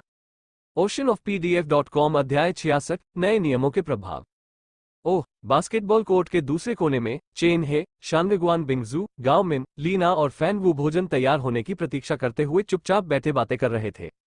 यीजुन ने कहा कि वो केवल उसे धन्यवाद देने जा रही थी, लेकिन जाहिर तौर पर वो बातचीत करती रही, और जिस तरह से वो इस समय हमारी स्थिति के बावजूद मुस्कुरा रही है, उससे ऐसा लगता है कि वो मजे कर रही है। चेन हे ने लापरवाही से कहा और उस कोने की ओर देखा जहां बाई जेमिन और वो यीजुन एक साथ बैठे थे। गाओ मिन, लीना और फैनवू ने एक दूसरे को उलझन भरी नजरों से देखा। उन तीनों ने दिन में बाई जैमिन की हरकतों के बारे में अफवाहें सुनी थी, लेकिन फर्क ये था कि शानविगुआन बिंगजू और चेन हे द्वारा उन्हें सच्चाई बताए जाने के बाद उन्हें मामले की सच्चाई पता चल गई थी। फिर भी उनके लिए ये समझना मुश्किल था, जिन्होंने अभी तक मानवीय क्रूरता नहीं देखी थी, कि कोई ऐसा कैसे कर सकता है। बेशक, ये केवल समय की बात थी जब उन्हें पता चला कि न केवल लाशें बल्कि जानवर भी जंगली प्राणियों में बदल गए थे। शानविगुआन बिंगजू ने 2 लोगों को बातचीत करते हुए देखा और थोड़ी देर बाद उसने आह भरी। मुझे उम्मीद है कि यूजीन पहले की तरह खिलवाड़ नहीं कर रही है। मुझे नहीं लगता कि बाई जेमिन के साथ खिलवाड़ किया जा सकता है। चेन हे ने हंसते हुए कहा, कौन जानता है, शायद वे दोनों एक साथ हो जाएं। हालांकि बाई जैमिन की व्यक्तिगत पृष्ठभूमि कुछ खास नहीं है, लेकिन इस दुनिया में उनकी व्यक्तिगत ताकत सम्मान के लिए पर्याप्त है। यहां तक कि यीजुन का परिवार भी उन्हें स्वीकार कर सकता है। क्या आपको नहीं लगता? कौन जानता है, शानविगुआन बिंगजू ने बिना किसी स्पष्ट दिलचस्पी के जवाब दिया और अपनी आंखें बंद कर ली। इस बीच चेन हे मन ही मन बहुत खुश था। वो यीजुन एक सुंदर, आकर्षक और बुद्धिमान महिला थी। उसे नहीं लगता था कि कोई भी स्वस्थ पुरुष उसके साथ लंबे समय तक रह सकता है, जब तक वो चाहती है। इस तरह जिस महिला से वो प्यार करता था, उसके बारे में उसकी चिंताएं अनावश्यक होंगी। रात का खाना परोसा गया और इसमें चावल के साथ तली हुई सब्जियां और मांस का एक टुकड़ा शामिल था। हालांकि समूह द्वारा स्थापित मतभेद, व्यवहार, प्राथमिकताएं और नियम तुरंत सामने आ गए। बास्केटबॉल कोर्ट के एक एकांत कोने में लगभग 5 दोस्तों का एक समूह इकट्ठा हुआ था और वे असहजता के साथ अपने हाथों में रखे भोजन को देख रहे थे। वे मांस खा सकते हैं, लेकिन हम केवल चावल खा सकते हैं, एक छात्र ने शिकायत करते हुए कहा, जब वो अपने कटोरे में रखे सफेद चावल को चॉपस्टिक से मसल रहा था। इन लोगों के खाने के कटोरे में सिर्फ सफेद चावल था और कुछ नहीं। उनके कटोरे में एक भी सब्जी नहीं थी। कीमती और पौष्टिक मांस तो दूर की बात है। क्या ये सब उस बेवकूफ नियम की वजह से नहीं है? दूसरे ने सफेद चावल को मुंह में डालकर बिना ज्यादा इच्छा के चबाते हुए कहा। वाई जैमिन वाले ने पहले ही कह दिया है, जो लोग लड़ने या भोजन की तलाश में बाहर जाने को तैयार नहीं हैं, वे केवल बचे हुए भोजन से ही संतुष्ट हो सकते हैं। उन ज़ॉम्बी से लड़ने के लिए बाहर जाना, कोई बेवकूफ ही इतना जोखिम भरा काम कर सकता है। एक और छात्र जो लगभग 6 फीट लंबा था, खुद को कोसने से नहीं रोक पाया और बोला, चूंकि यहाँ कुछ मूर्ख लोग सुपर हीरो की भूमिका निभा रहे हैं, तो उन्हें रहने दो। कौन अपने सही दिमाग में इस जगह की सुविधा और आराम को छोड़कर भोजन की तलाश में जाएगा? जियोंग वांग सही कह रहे हैं, चश्मा पहने, ठंडी आंखों वाले एक छात्र ने, जो चुप रहा था, कहा। बाई जैमिन अपने आप में बहुत मस्त है, लेकिन लोग इस तरह के अंतर को बहुत लंबे समय तक बर्दाश्त नहीं कर सकते। दोस्तों के समूह ने चारों ओर देखा और पाया कि वास्तव में ऐसे कई लोग थे जो भोजन वितरण में अंतर से नाखुश थे। यह असंतोष और भी बढ़ता जा रहा था, क्योंकि सफेद चावल खाने वाले लोगों को उन लोगों से तिरस्कार भरी नजरें मिल रही थी जिनके कटोरे में सब्जियां और मांस का एक टुकड़ा था। हालांकि अब भोजन की कमी नहीं थी और यह 400 से ज्यादा बचे हुए लोगों के समूह को 2 हफ्ते तक खिलाने के लिए पर्याप्त था। अगर वे बर्बादी करते और 1 महीने तक अगर वे सावधान रहते, तो बाई ज़ैमिन ने जो नियम जबरन लागू करने का सुझाव दिया था वो अभी भी लागू था। इसलिए भोजन वितरित करने से पहले प्रत्येक व्यक्ति से पूछा गया कि क्या वे उन लोगों की सहायता के लिए रसद कार्य करने के लिए तैयार हैं जो अग्रिम पंक्ति में सक्रिय रूप से लड़ रहे थे। जो लोग काम करने के लिए तैयार थे वे बेहतर भोजन खा सकते थे और यहां तक कि खुद को तृप्त भी कर सकते थे, जबकि जो लोग व्यायामशाला की सुरक्षा छोड़ने के लिए तैयार नहीं थे वे ऐसा नहीं कर सकते थे। बेशक जो लोग लड़ते थे वे उपलब्ध सर्वोत्तम भोजन खा सकते थे और अपनी इच्छानुसार भोजन कर सकते थे तथा आपूर्ति पर नियंत्रण भी रख सकते थे। उदाहरण के लिए गांव मिन, लीना, फेनवू और वू यीजुन फिलहाल समूह के लिए कुछ खास नहीं ला पाए। हालांकि चेनहे और शानविगुआन बिंगजू के समर्थन से सभी 4 एक ऐसे व्यक्ति के उपचार का आनंद ले सकते हैं जो काम करता है। उपचार में इस तरह के अंतर से स्वाभाविक रूप से जीवित बचे लोगों के बीच थोड़ी हलचल मच गई, क्योंकि सर्वनाश की शुरुआत के बाद से ऐसा पहली बार हुआ था।